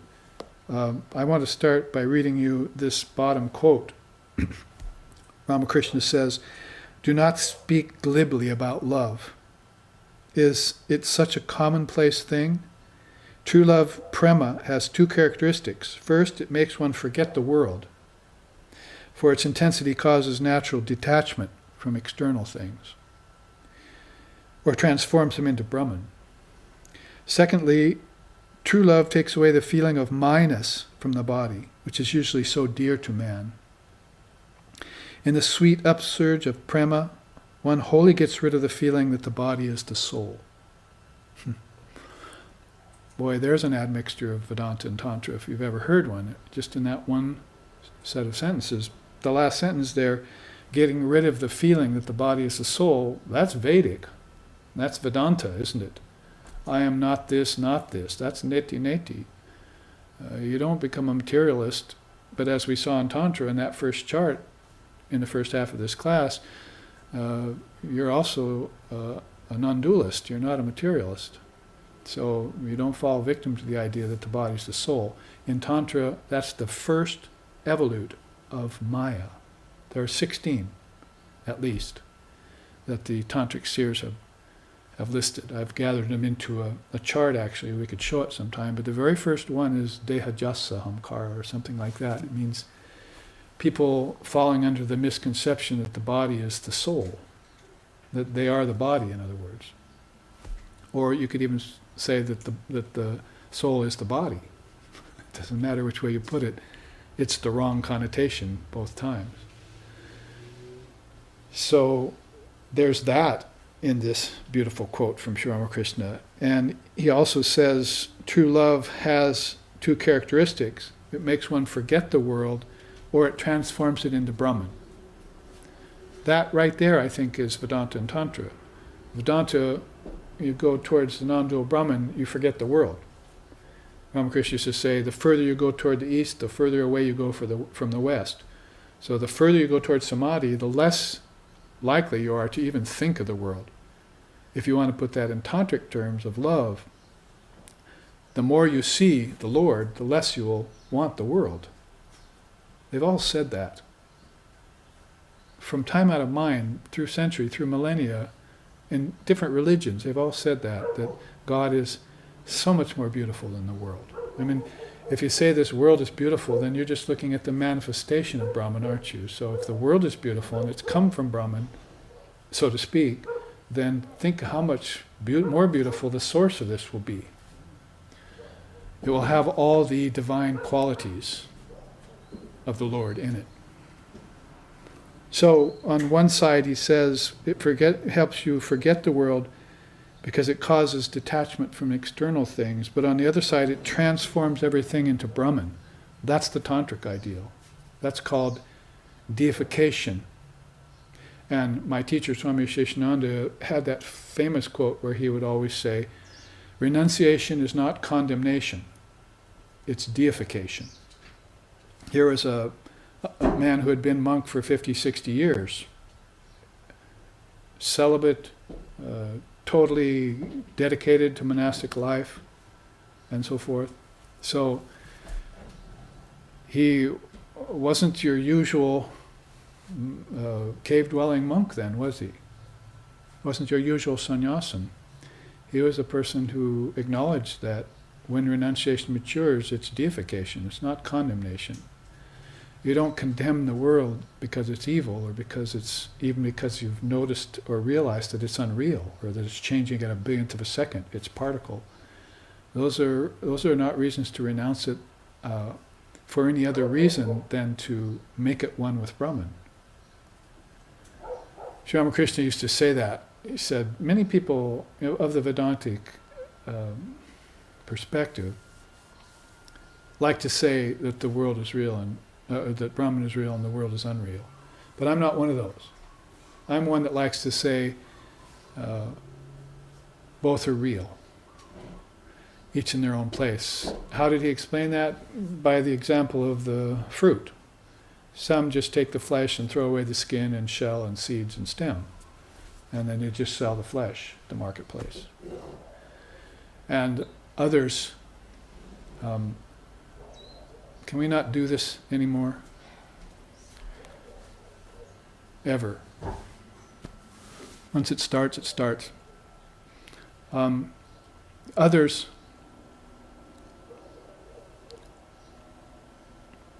they'll take the whole fruit, flesh, stem, seed, shell, and everything. And they'll weigh the whole fruit. He said, that's me. If I want the full weight of God, I want to weigh everything, including the world. Because the world is part of God too. So this is the beautiful blend, I think, of Vedanta and Tantra. This is his perspective. This is the way he was. So it's a very good, maybe overall quote we could use for this heading, Vedanta and Tantra, the two great streams, is that quote of Ramakrishna about the bell fruit.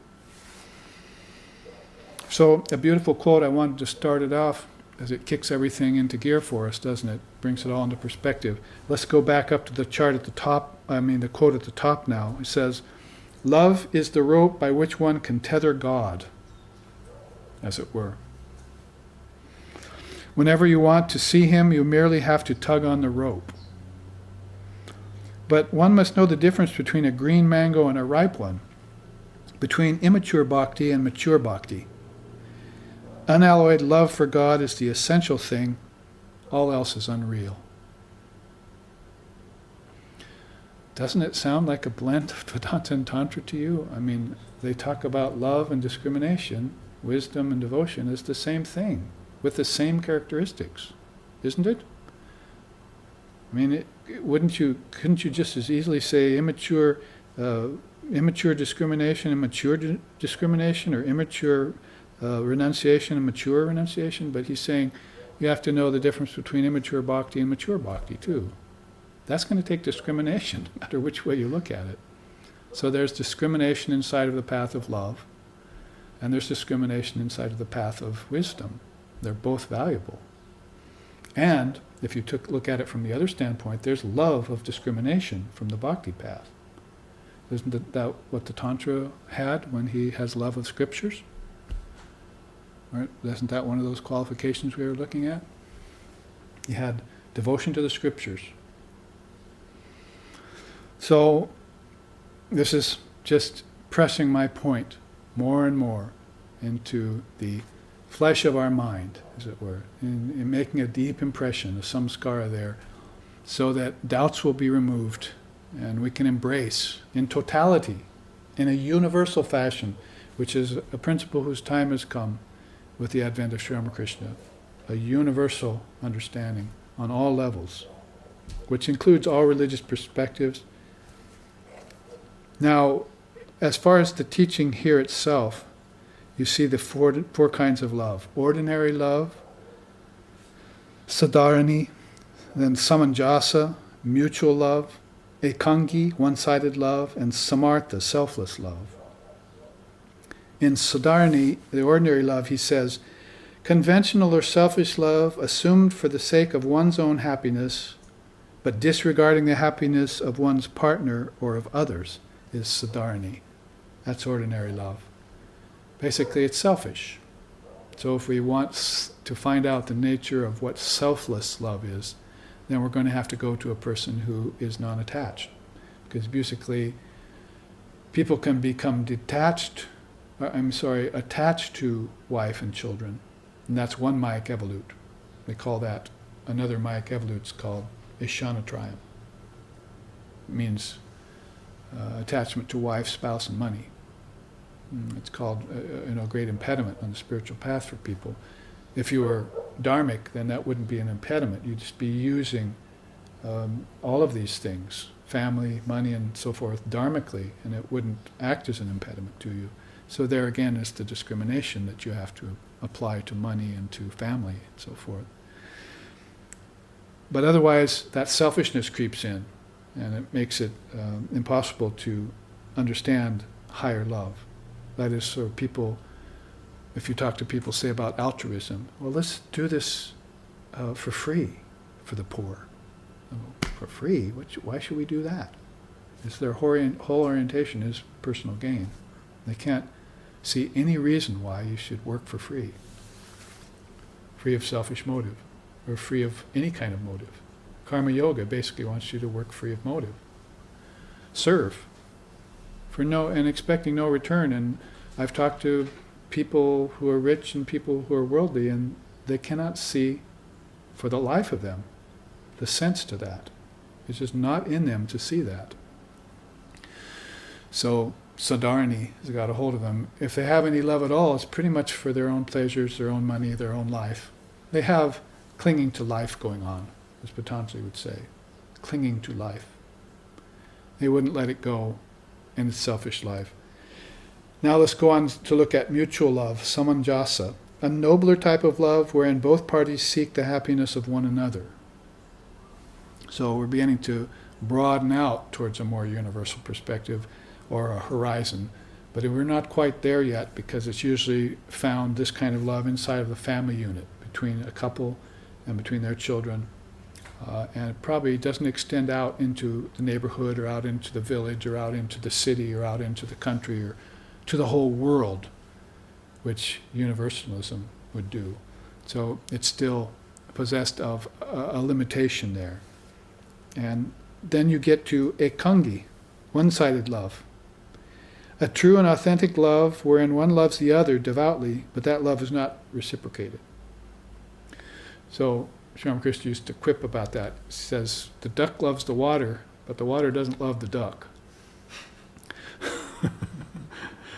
So it's an interesting teaching. Actually, you can go several ways with this. You can use the conventional way of defining it and just say, yes, there's these couples whom one person is head over heels for the other, but the other person hardly notices the one that's loving them. So that can be a sort of negative things. You wish, I wish they all both loved each other and it would be all happy and harmonious and everything. But basically, then there's also the case of and I've heard about it in the case of the seers and sages, that one of them is very enlightened and heading for the spiritual path, and the other isn't yet ready to go on the spiritual path, but loves that person nevertheless, because they are spiritual. They actually probably aren't aware that they love that person because of the spirituality in them, but they love that person and they can't really define it.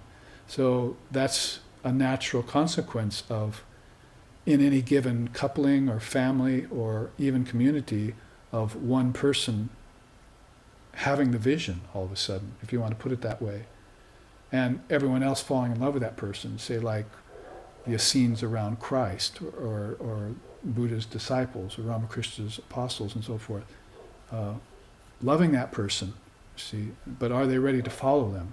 Like the rich man came to Christ, and Christ said, he said, I want to follow you, and Christ said, go home and sell all your possessions and come back and you can follow me. He couldn't do it. He went home actually probably to try and do that. When he got there, he just got embroiled in it, and he couldn't give away a farthing. There was a story Sri Ramakrishna said about a man who came out of the shower, and all he had was his towel around him, and his cloth and his towel, and his wife said to him, you know your neighbor over there, he's got 5 or 6 wives, he's going to give them all up one at a time. I heard this. And the man said, that's not the way to renounce. You have to renounce all at once. I'll show you how. And he walked out the door and never came back. So when renunciation comes upon a person, it's not a monkey renunciation where you give away something and take it back the next moment. It's hit you. You've seen the unreality of the world, and you can't turn back for anyone or for any reason. It would be like licking up the spittle you spat out on the sidewalk 2 minutes ago. You can't do it. It's against your nature. So when that strong urge or demi-urge or whatever you want to call it comes upon the person, has a strong desire to be free, mumukshutvam in Vedanta, or a desire for enlightenment in Buddhism, you see, for nirvana, and said in different ways, in different traditions, then they're not going to turn back for anything. It would be against their nature. They've already seen the light. They've seen the truth, and the truth is about to set them free, so there's nothing comparable in their life to compare to that. So, come one and all. So follow me, because I'm not returning. I've gone beyond the beyond, to the highest goal. Gatam, paragatam, that's how Buddha put it. So ekangi love can be described in that way too. It's not just on the level of, I love you, but you don't really love me that much. Actually, both loves are authentic.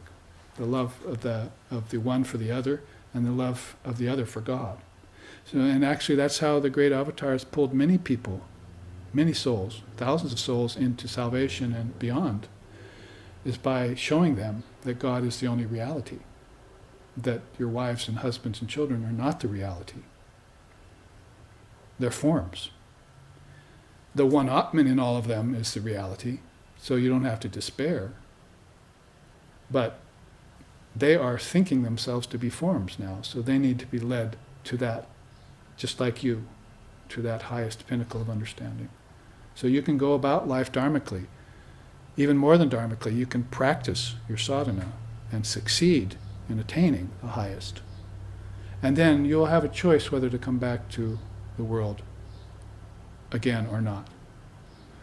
And while you're here, while your prarabdha karma is still operating, that is, all your other karmas have been destroyed, past and future, but your present karma is still operating and you're still in the body, but you're enlightened, or you're in a more enlightened state of mind, you can start helping beings, which is what we sang earlier in the first half.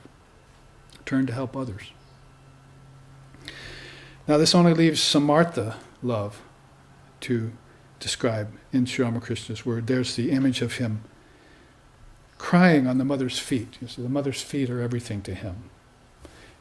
Beautiful songs actually illustrate that kind of devotion in Sri Ramakrishna. Remember, Jaya Jaya Jagavandini. We sing it at Arti sometimes. Jaya Jaya Jagavandini. Devi Dukkha Harini Tarini.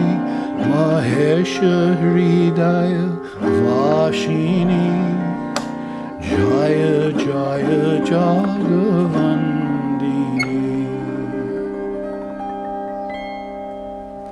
He sings also, Mama Bole Dhake Mato Mari. Mama Bole Dhake Mato Mari. Dai Mato Mari Ma Boliye Jani. Jaya Jaya Jagavandini. Beautiful song by Ramlal Das Datta, one of Sri Ramakrishna's devotees, about Devi Dukkha Harini. Dukkha means pain. So she's destroying all pain. Tarini, she's compassionate for the world and for its living beings. So a beautiful name. Oh Mother Kali, Durga, Shama, Tara, where did you get such beautiful names? Where did they come from? Somebody asked me at satsang last week, where did Ramakrishna get his name? Well, it's a little bit more figurable in his case. You just put Rama and Krishna together and somehow he took it or he got the idea for it. But names like Durga, Tara, Shama, Kali, where did they come from? These little two-syllable words that when you hear them, they just put you into an exalted state. See?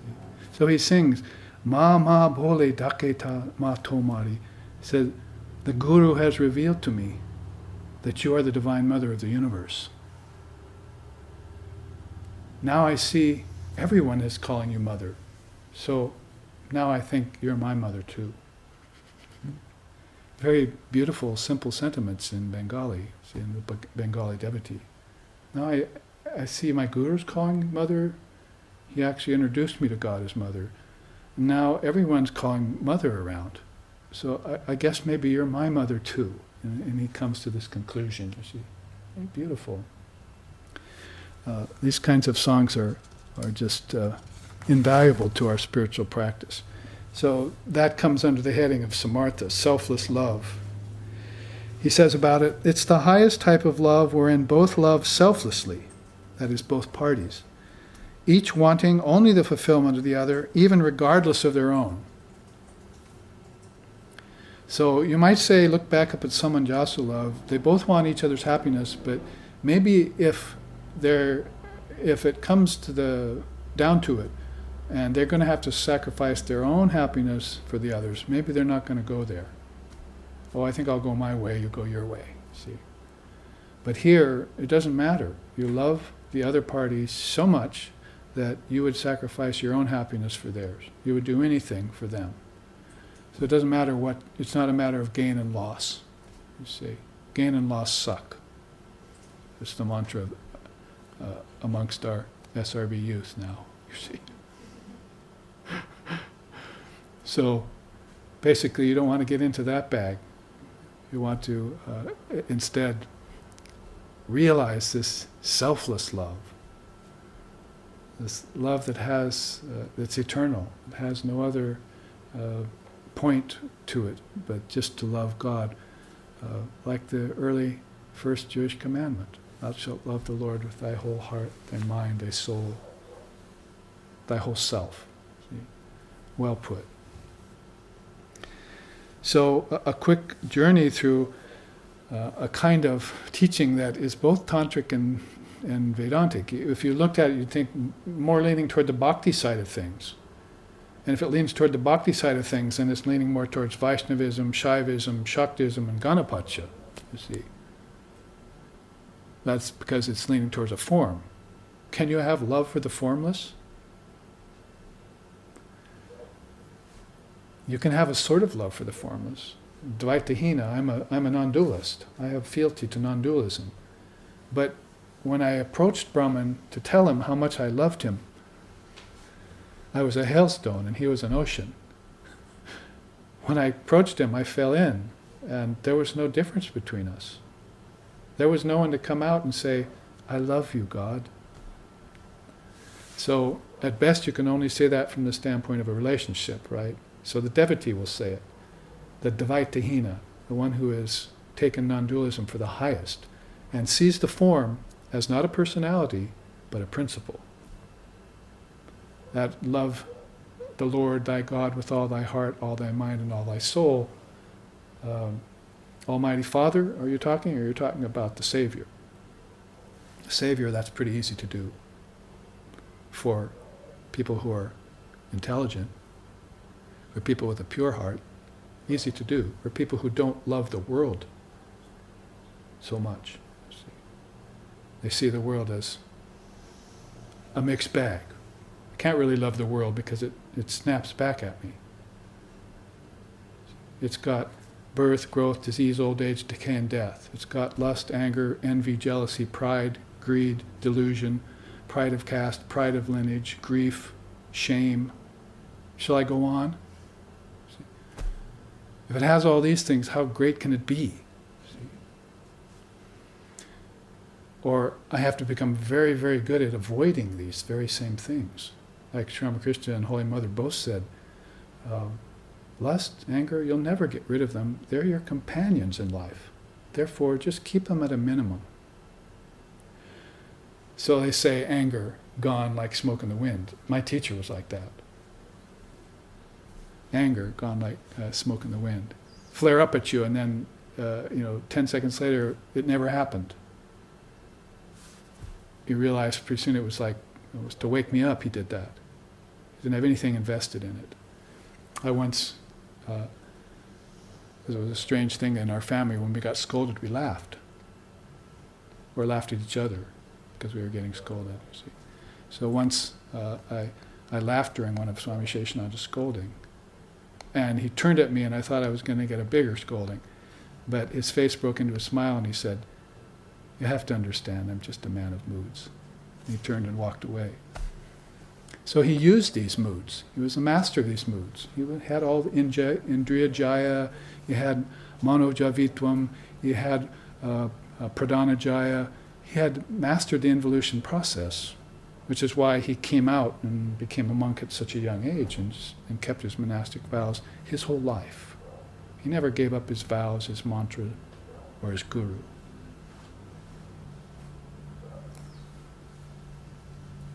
So this is an example of somebody with samartha, selfless love. Isn't it a beautiful teaching? Sri Ramakrishna gave it so simply in the gospel. The quotes aren't anything of a high Atmagyan nature. Any of them. They're just as natural as love should be. Even the quotes of ordinary love are done out of love. So, oh, you're a little selfish. That's okay. It'll pass. It'll pass when you learn your lessons. Well, in order to have enough time for this next level of teaching, which I promised in the first half, and I know there are some live streaming viewers who are wanting to see this, because many of us have mothers and fathers at our age who are passing away, and we're taking care of them. I just actually did my stint a few times of taking care of my elderly mother some years ago when she passed. And it's a very difficult thing to be a part of, to perform, to be a witness to the suffering that comes forth during the march of diseases. Sri Ramchandra calls it. Old age is called the march of diseases. They all get up and they start coming forward, you see, and the body's going to be the victim. So, since that's happening, I promised some teachings on death, on the ego's death, on the body's death. And of course, the illusion of death is the main teaching in our tradition, whether it be Tantra or Vedanta or Yoga, that underlies all of those. So, I put the Mahamudra teaching here, but the one that I want to show you is this teaching on the bardo states. It'll be helpful for us to look at this. If our husbands or wives, our mothers, fathers, grandfathers, and so forth are passing away right now, just to follow up on that beautiful chart about love, because whether it's ordinary love or one-sided love or true divine love, it's nonetheless susceptible to those emotions that feel loss. For instance, Sri Sharda Devi felt, although said to be the Divine Mother of the Universe incarnate, she nevertheless felt keenly the loss of Swami Yogananda and Sri Ramakrishna and others that passed in her life. And so it's not like we become so callous, that we're just going to let things pass and it's going to just roll off our feathers, like off water off a duck's feathers. We will we'll have to deal with the emotions as they come up. We should deal with them, again, from intelligence and from pure heart and so forth. And watch the death as a process, because that's what it is. It's a process, a transition of this transmigrating soul, leaving one form and taking on another. And we hope somewhere along the way that if they do still continue to transmigrate, that they can do so in full consciousness and not run the risks anymore of the insinuation of lust, anger, greed, envy, jealousy, pride, ignorance, attachment, aversion, and all those things we just mentioned. And in the case where a person is going to transmigrate and is not aware of those kinds of teachings, we hope that they transmigrate into a better form. Sri Aurobindo said, from lower births to higher births, always. From births of light to births of more light. He mentions in his poem Savitri and in other teachings, Lights on Yoga and so forth. So these kinds of ideas are there, that if there is a transmigration going on, that it has to be more in the mind, as Vivekananda said, less in the body. That is, in the animal that thinks, not the animal that senses only. A direct quote from him. The transformation goes on in the mind that thinks, that's intelligence, and less in the mind that senses only. In the animals, for instance. Camels come back as camels, cows come back as cows, and so forth. Who knows, what kind of exchange there is in the animal kingdom in that regard, but nevertheless, incarnated bits of prana with very little intelligence. But in mankind, huge amount of intelligence. Unfortunately, if they use it in the wrong way, they're lower than the animals, sometimes we say. But if they use it in the best way and the highest way, they court nothing else, nothing less than transcending the gods and goddesses. Transcending the ancestors for sure, but even transcending the gods and goddesses. Being one with the Father, even. Even that is the potential in mankind. So, with that said, let's look at the transmigration process in Tibetan Buddhism. Why? Because it's very tantric. One of the best marriages ever was Buddhism and Tantra. Coming across India, across the borders, in the Vajrayana path, and in Tibet particularly, when the Bon religion got replaced somewhat or sort of absorbed into Tibetan Buddhism, and the Tantric teachings also were there as a part of that. For instance, in Zen Buddhism, you're not going to find the Buddha fields. It's going to be Zazen only, till I die on my pillow, right? That's it, zip. zip the form, put it away forever. That's more your Advaita Vedanta. But in these other traditions, rich with teachings, there's the Buddha fields. There's all the deities. And these deities are Vajravahini. They're the mother of wisdom. Same as Saraswati in the Vedas, and same as Mahalakshmi in the Tantras,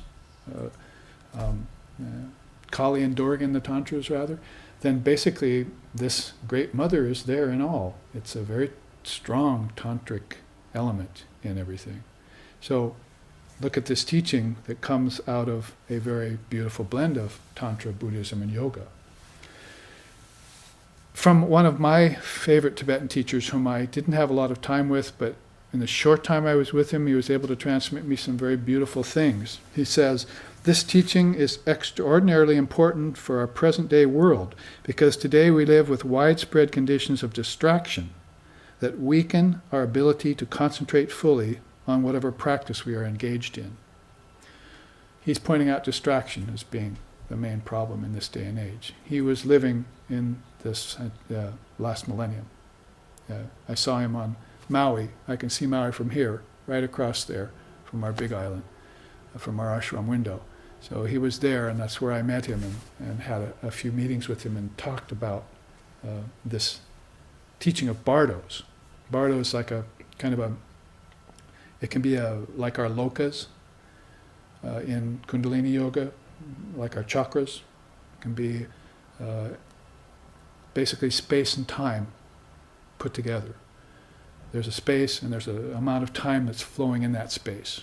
And it's all pertinent or relegated to that level of vibrational particle. You see, sometimes denser, sometimes more fluid, sometimes longer and more undefined, sometimes very specified as far as time and space go. So a bardo state would be, say, something like your high school period. That's one bardo. Your grade school was another. Or your bardo could be when you went to dream tonight and you woke up, there was another bardo waiting for you called waking state. So it's this measure. And it applies both to time and space simultaneously. A basic definition of it. So it's all really, though, he says about Tathagata Garbha. And that was Buddha's word for what we would say Atman or Brahman. That is the essence of the Buddha himself, the essence of all Buddhas. He says, Tathagata Garbha pervades all beings in quantity as well as quality. It is primordial essence, which is never defiled. It becomes obscured, however, when an individual engages in negative activity and thus accumulates karma which prevents recognition of it. Very tantric, very Vedic, false superimposition, vivarta, if you want, right there in a Buddhist teaching of Tibet.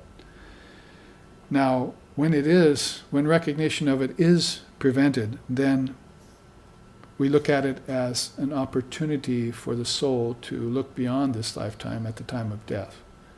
Or having failed to practice in life, because I think there's a quote at the bottom, let me go to that first. If you practice hard enough in this life, you gain enlightenment in this life, that is best. If your practice in this life was guided by a spiritual teacher, then you will experience the clear light at the time of death and recognize the nature of mind. If that does not happen, there is a possibility to do so after death. There are practices one can do at the time of death. A spiritual master can also introduce the dying person to the bardo, this is the bardo of after-death state, in such a way that he or she will recognize the clear light when it occurs. This is very subtle teaching and very important for us. Will we recognize the light when we pass away? Or will we go into a sort of forgetful state, like we go into deep sleep tonight and not feel blissful but not know where we went? We lost track of our self, as it were. Will we recognize that light when it comes time to leave the body, when we take our last breath? Or will we panic because we're not breathing anymore? Or will we go unconscious for 100 years and then take another body? This kind of idea comes up in the light of these kinds of teachings, which are both, again, known to Veda and Tantra, very much a part of the Kundalini Yoga system too. So yoga also you'd have to include in to this sweep of teaching. in the time remaining, which is about 25 minutes or less, we can look at these three phases of the bardo between death and rebirth. Now, here he says, only with fearlessness can we maintain mindfulness and awareness free of distraction. Janggang Khantrul Rinpoche is the name of this great Rinpoche who passed away some years ago in a car accident very swiftly. I've always wondered how he took that. I probably took all the souls who were in the car with him to a higher state, knowing him a little bit. So his point there really is, again, distraction, isn't it? He mentions distraction a third time. Maintain mindfulness of awareness free of distraction. How? By fearlessness. Doesn't it sound like someone we know? That is Vivekananda. Doesn't he talk about fearlessness? See?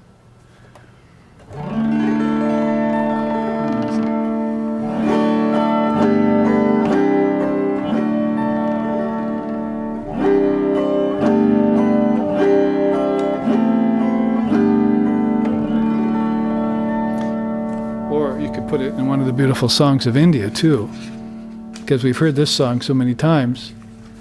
You can put it in terms of that word in Sanskrit which means abhayam, and it's more toward the point of Divine Mother.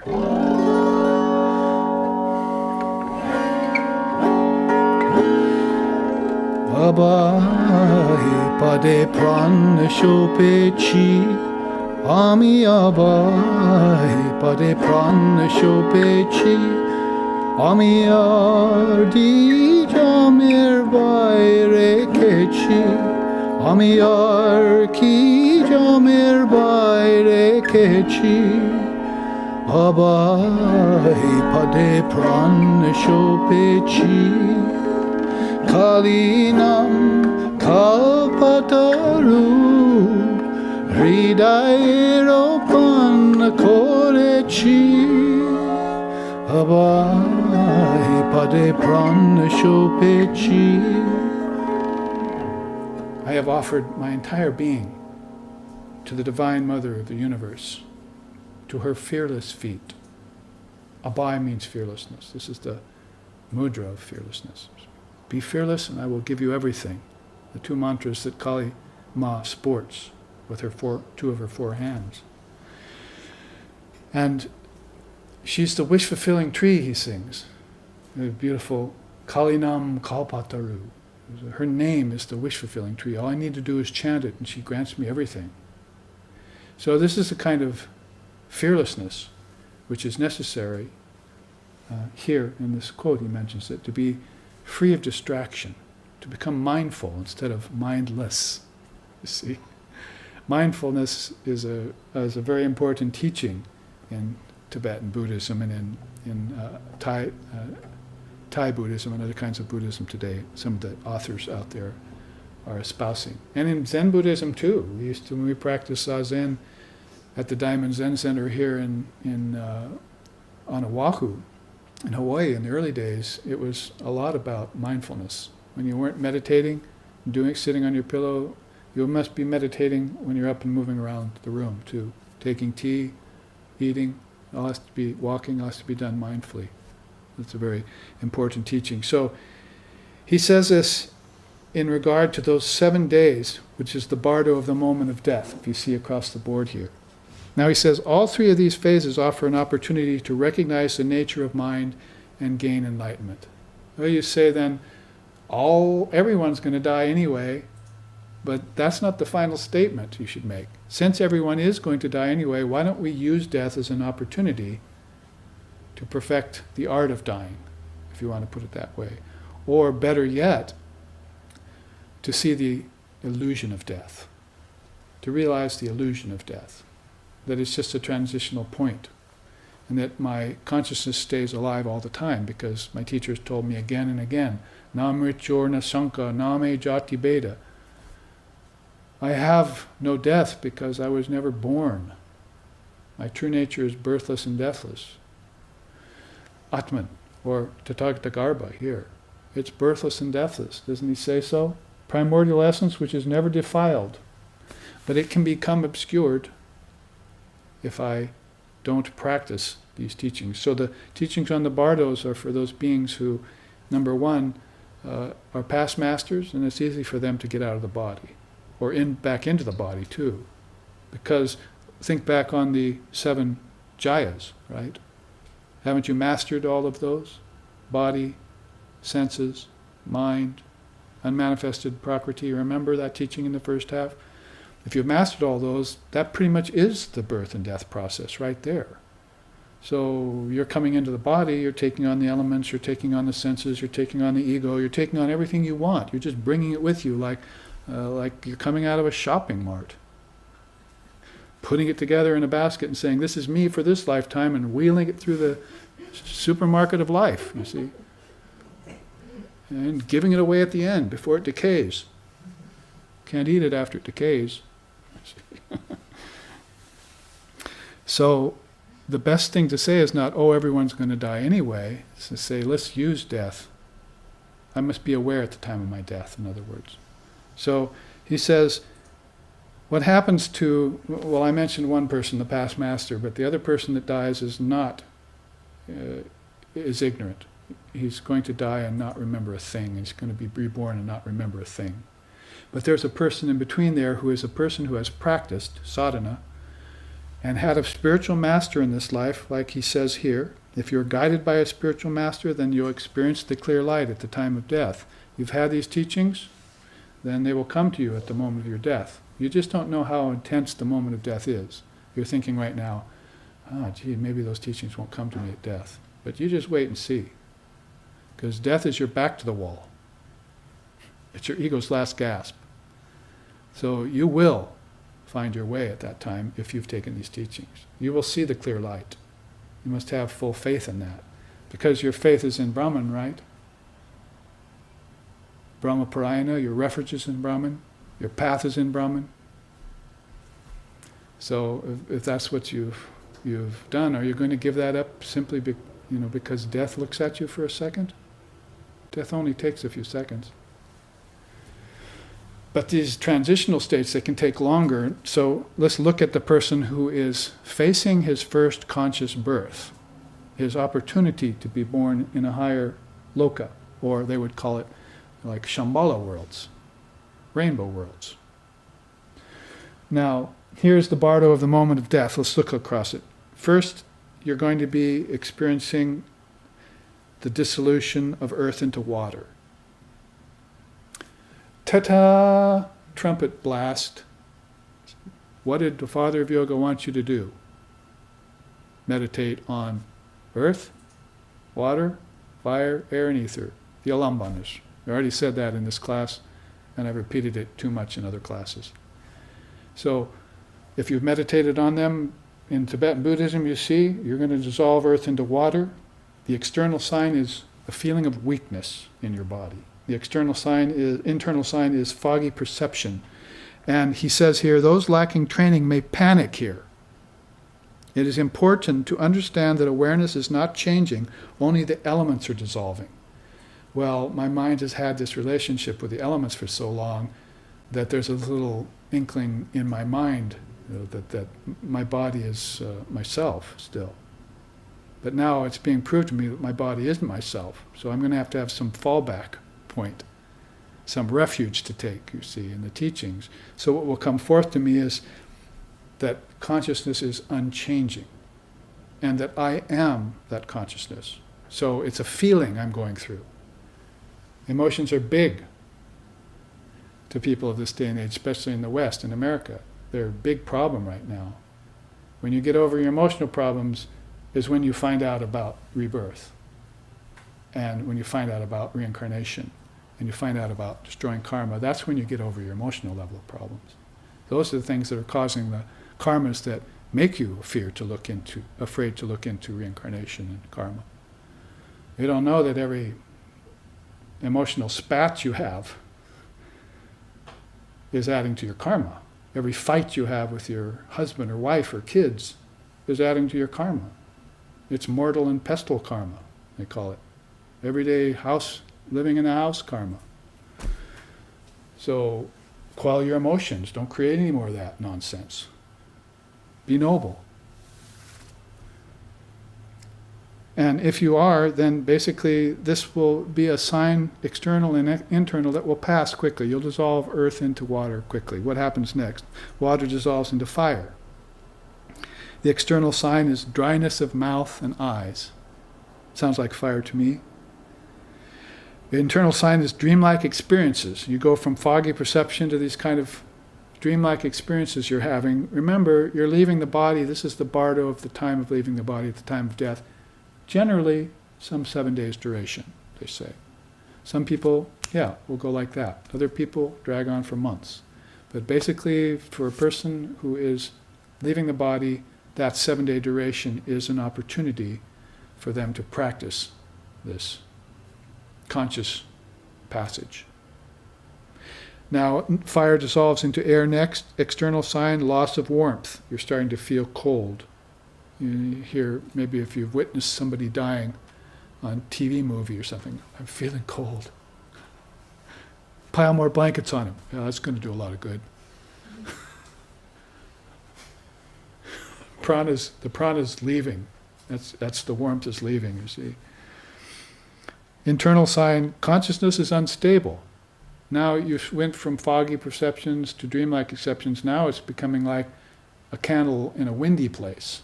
We've heard of a candle in a windless place. What about a candle in a windy place? It's like unstable, my thoughts. So I need to be careful of that. He says here, all experiences become like mirages, and moving images take on a dreamlike nature.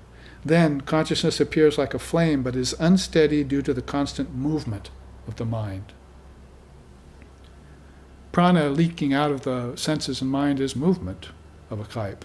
It's an inner movement. But you must follow it. You must stay aware of it. See where it's leading you. Now, this gives way to air dissolving into consciousness, which might as well be ether here. External sign is exhalation, but no inhalation. Everyone say, "Hum," and let all the air out of your lungs. You say, there's not going to be another inhalation. That's it. You've taken your last long breath. It should be done consciously. And if you practice pranayama, it will be done consciously. So, here's just another chance for me to practice that. Rechaka, Kumbhaka, experience. Puraka, Kumbhaka, Rechaka. It's a chance for me to practice Rechaka in one big final giving up of the body, which is now no more use to me. One long exhalation. In yoga, in consciousness. Guess what the signs are here? The internal sign is a steady light. You see a steady light. No more foggy perceptions, no more dreamlike experiences, no more coming and going of your thoughts back and forth from awareness to non-awareness. A steady light. It's a new bardo. He says, awareness becomes like a lamp that is no longer disturbed by the wind. And here, the duration of some 14 days comes where the soul has a chance to look at itself outside the body, basically speaking. And that's the bardo of Buddha nature. Lights of 5 colors appear associated with the 5 Buddha kalas and various deities. I hope you've made friends with the deities, everyone, at that time. I hope you have known their mantras so you can speak with them, so that you can pass through those gates. If you have Divine Mother mantra, it's good coinage to pass through any toll gate in the inner realms. Walk up to that fearsome-looking, wrathful deity and say, Om Shri Tara. See, wrathful deity will turn and point to Mother Tara. See, isn't that the beautiful song? See, or basically, if you're a devotee of any other deity there, won't it be rather like singing like you did on earth back in the body, something like Prema mudita manase kaho Rama Rama Ram, Shri Rama Rama Ram, Shri Rama Rama Ram. Papa kate dukkha mite lete Rama Nam, Papa pandras dukkha sanavaheka Rama Nam. Rama Rama Ram, Shri Rama Rama Ram, Bhava Samudra Sukha Dhanavaheka Rama Nam, Shri Rama Rama Ram, Shri Rama Rama Ram, Shri Rama Rama Ram, Shri Rama Rama Ram Ram Ram, Shri Ram.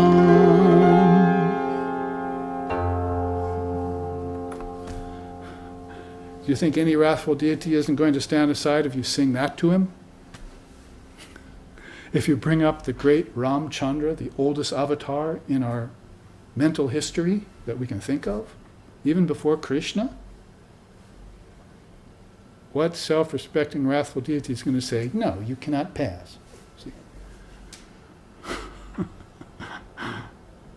So remember everything you did. There's a beautiful teaching in the Upanishads. O soul, he's talking to the soul that's passing. Remember past deeds. Remember past teachings. Remember your love of God. Bring that to mind, you see. These bardos will be a matter of ease to you. You'll graduate them based on everything you know, everything that you believe, everything you have faith in. Now, he says, deities emanating through mandalas appear in peaceful and wrathful aspects representing emptiness or clarity.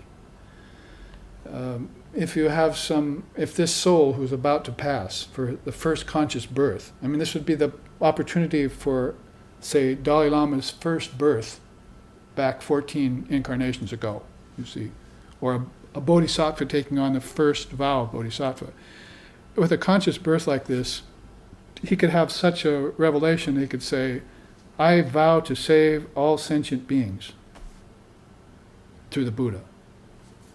Or he could say, have no hope for me anymore, I'm gone and I'm gone forever. Which is another line of a different song. Have no hope for me forevermore, I'm gone forever. In other words, that's the hailstone falling to the ocean. I'm going to the highest goal, I'll never return. See you there. Actually, you're already there. I know it, you don't. The Advaitic look, you see. So whatever the case may be, you have this deities appearing to you. You better have known the deities, and you should have put them together with the wisdom principles. Tantra's the deities, Vedanta's the wisdom principles, basically, generally speaking. Knit them together, the two great streams. Jump in. And watch the waters come together. Get a new mask and snorkel. Put on fins. Get an oxygen tank. However way you do it. Sri Ramakrishna said, you can ascend to the roof by many ways. Ladder, a rope, jump from a nearby tree, take the steps. A helicopter could drop you. Many ways to get to the roof. Just do it.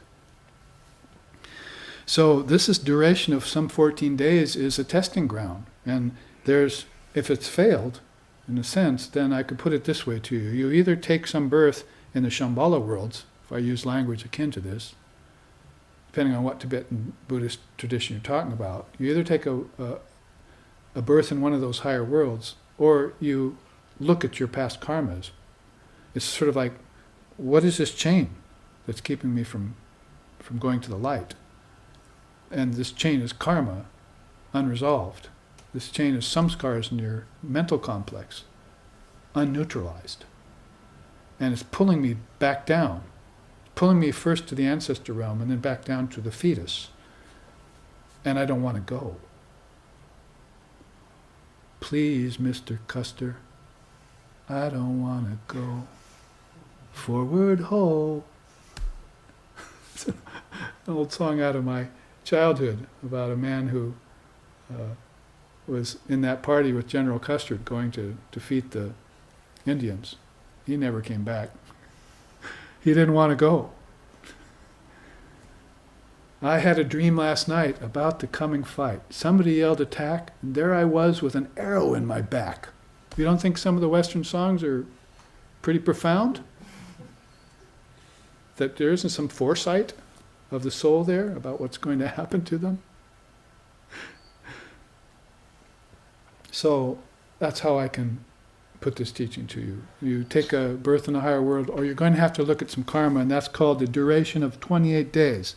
The bardo of becoming again.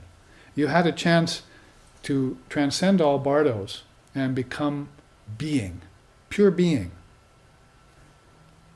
But now you fall into the bardo of becoming. And he says here about it, and we'll end here. Lights of lesser intensities appear associated with the 6 modes of existence, and one relives the deeds of the past life. The description Jamgon Kongtrul Rinpoche gives of it is if a man fails to recognize Buddha nature, then he is prepared to be reborn in one of the 6 realms of rebirth. We have teachings that are similar to that in all the other traditions of India. For instance, the 7 chakras. He's talking about 7, isn't he, basically? I know there's a teaching of some 7 worlds in Judaism. There's a teaching of 7 worlds in Vedanta. Bhur, Bhuva, Swaha, Jana, Tapaha, Satchit, Brahmaloka, and so forth. 7 worlds. So, all very much the Eastern Indian way of thinking and teaching, based on insight into these kingdoms of heaven within. So a person then will find himself reborn again, or take position in one of these worlds. Basically, the idea, I think, overall, is that if you find yourself in the world of the ancestors, you will take a rebirth again in the human form. This is against your will again. This is a paying of some unresolved karmas and unfulfilled desires you need to take care of. But if you transcend the realm of the ancestors and the celestials, you will not need to come back to earth again. That's the general idea in most of the traditions. So there is a sort of a cutting point there. Celestials, ancestors, humans, animals, insects, that's all becoming, you see. And it's not like those upper 3 or 4 tiers are enlightenment yet. You can still be with the sages and seers. You could be with the gods and goddesses and the sages and seers and the Trinity. A lot of people prefer the Trinity. Like many of the Vaishnavas just want to go to Vishnu. They don't want the formless Brahman. So whatever the case may be, the idea there is those many-tiered worlds are worlds of becoming. One of them with return to earth, 3 of them with returns to earth, and the other 3 upper ones, no return to earth. But you haven't seen and merged with the Buddha nature yet. Tathagata Brahman, Allah, Almighty Father, I and my Father are one, that thou art. So we didn't have a lot of time to spend on teachings of the Bardo states, enough to do the chart. I wanted to show you the great Mahamudra teaching, the great seal teaching. Maybe we can start with that next class, next Sunday, which is also going to be live streamed. If we do that, then we also have some other teachings inside of the scope of the merging of Tantra and Vedanta with these other darshanas being pulled along necessarily because of the depth and profundity of their teaching. So I hope to see you there, either personally in the body, my students who have gathered here at the ashram in Hawaii, or over the camera. In either way, if you can be here, that's best. Be there or be square, as one friend of mine, a student of mine says. It's best to be in holy company for these transitions. But if you're far off the island, then second best would be watching a movie. That's a movie of dharmic ramifications. So thank you all for being here in whatever mode you're here, and thank all of the guardians at the gates, the ancestors, the gods and goddesses, the deities, the teachers who are looking on, inside from within us in a most profound way. Let's end here with a chant. Om Masato Om Sato Ma Sadgamaya Tamaso Ma Joytir Gamaya Mrichor Ma Amritam Gamaya Abira Abira Maiti Rudrayate Dakshina Mukam Tenamam Pahinicham Om Shanti Shanti Shanti. Lead us from darkness to light, from lower truth to higher truth, from the unreal to the real, and from the illusion of death to eternal life. Reach us through and through, O Lord and Mother, with thy sweet and benign presence. Om peace, peace, peace. May peace be unto us, may peace be unto all. Om Hari Om.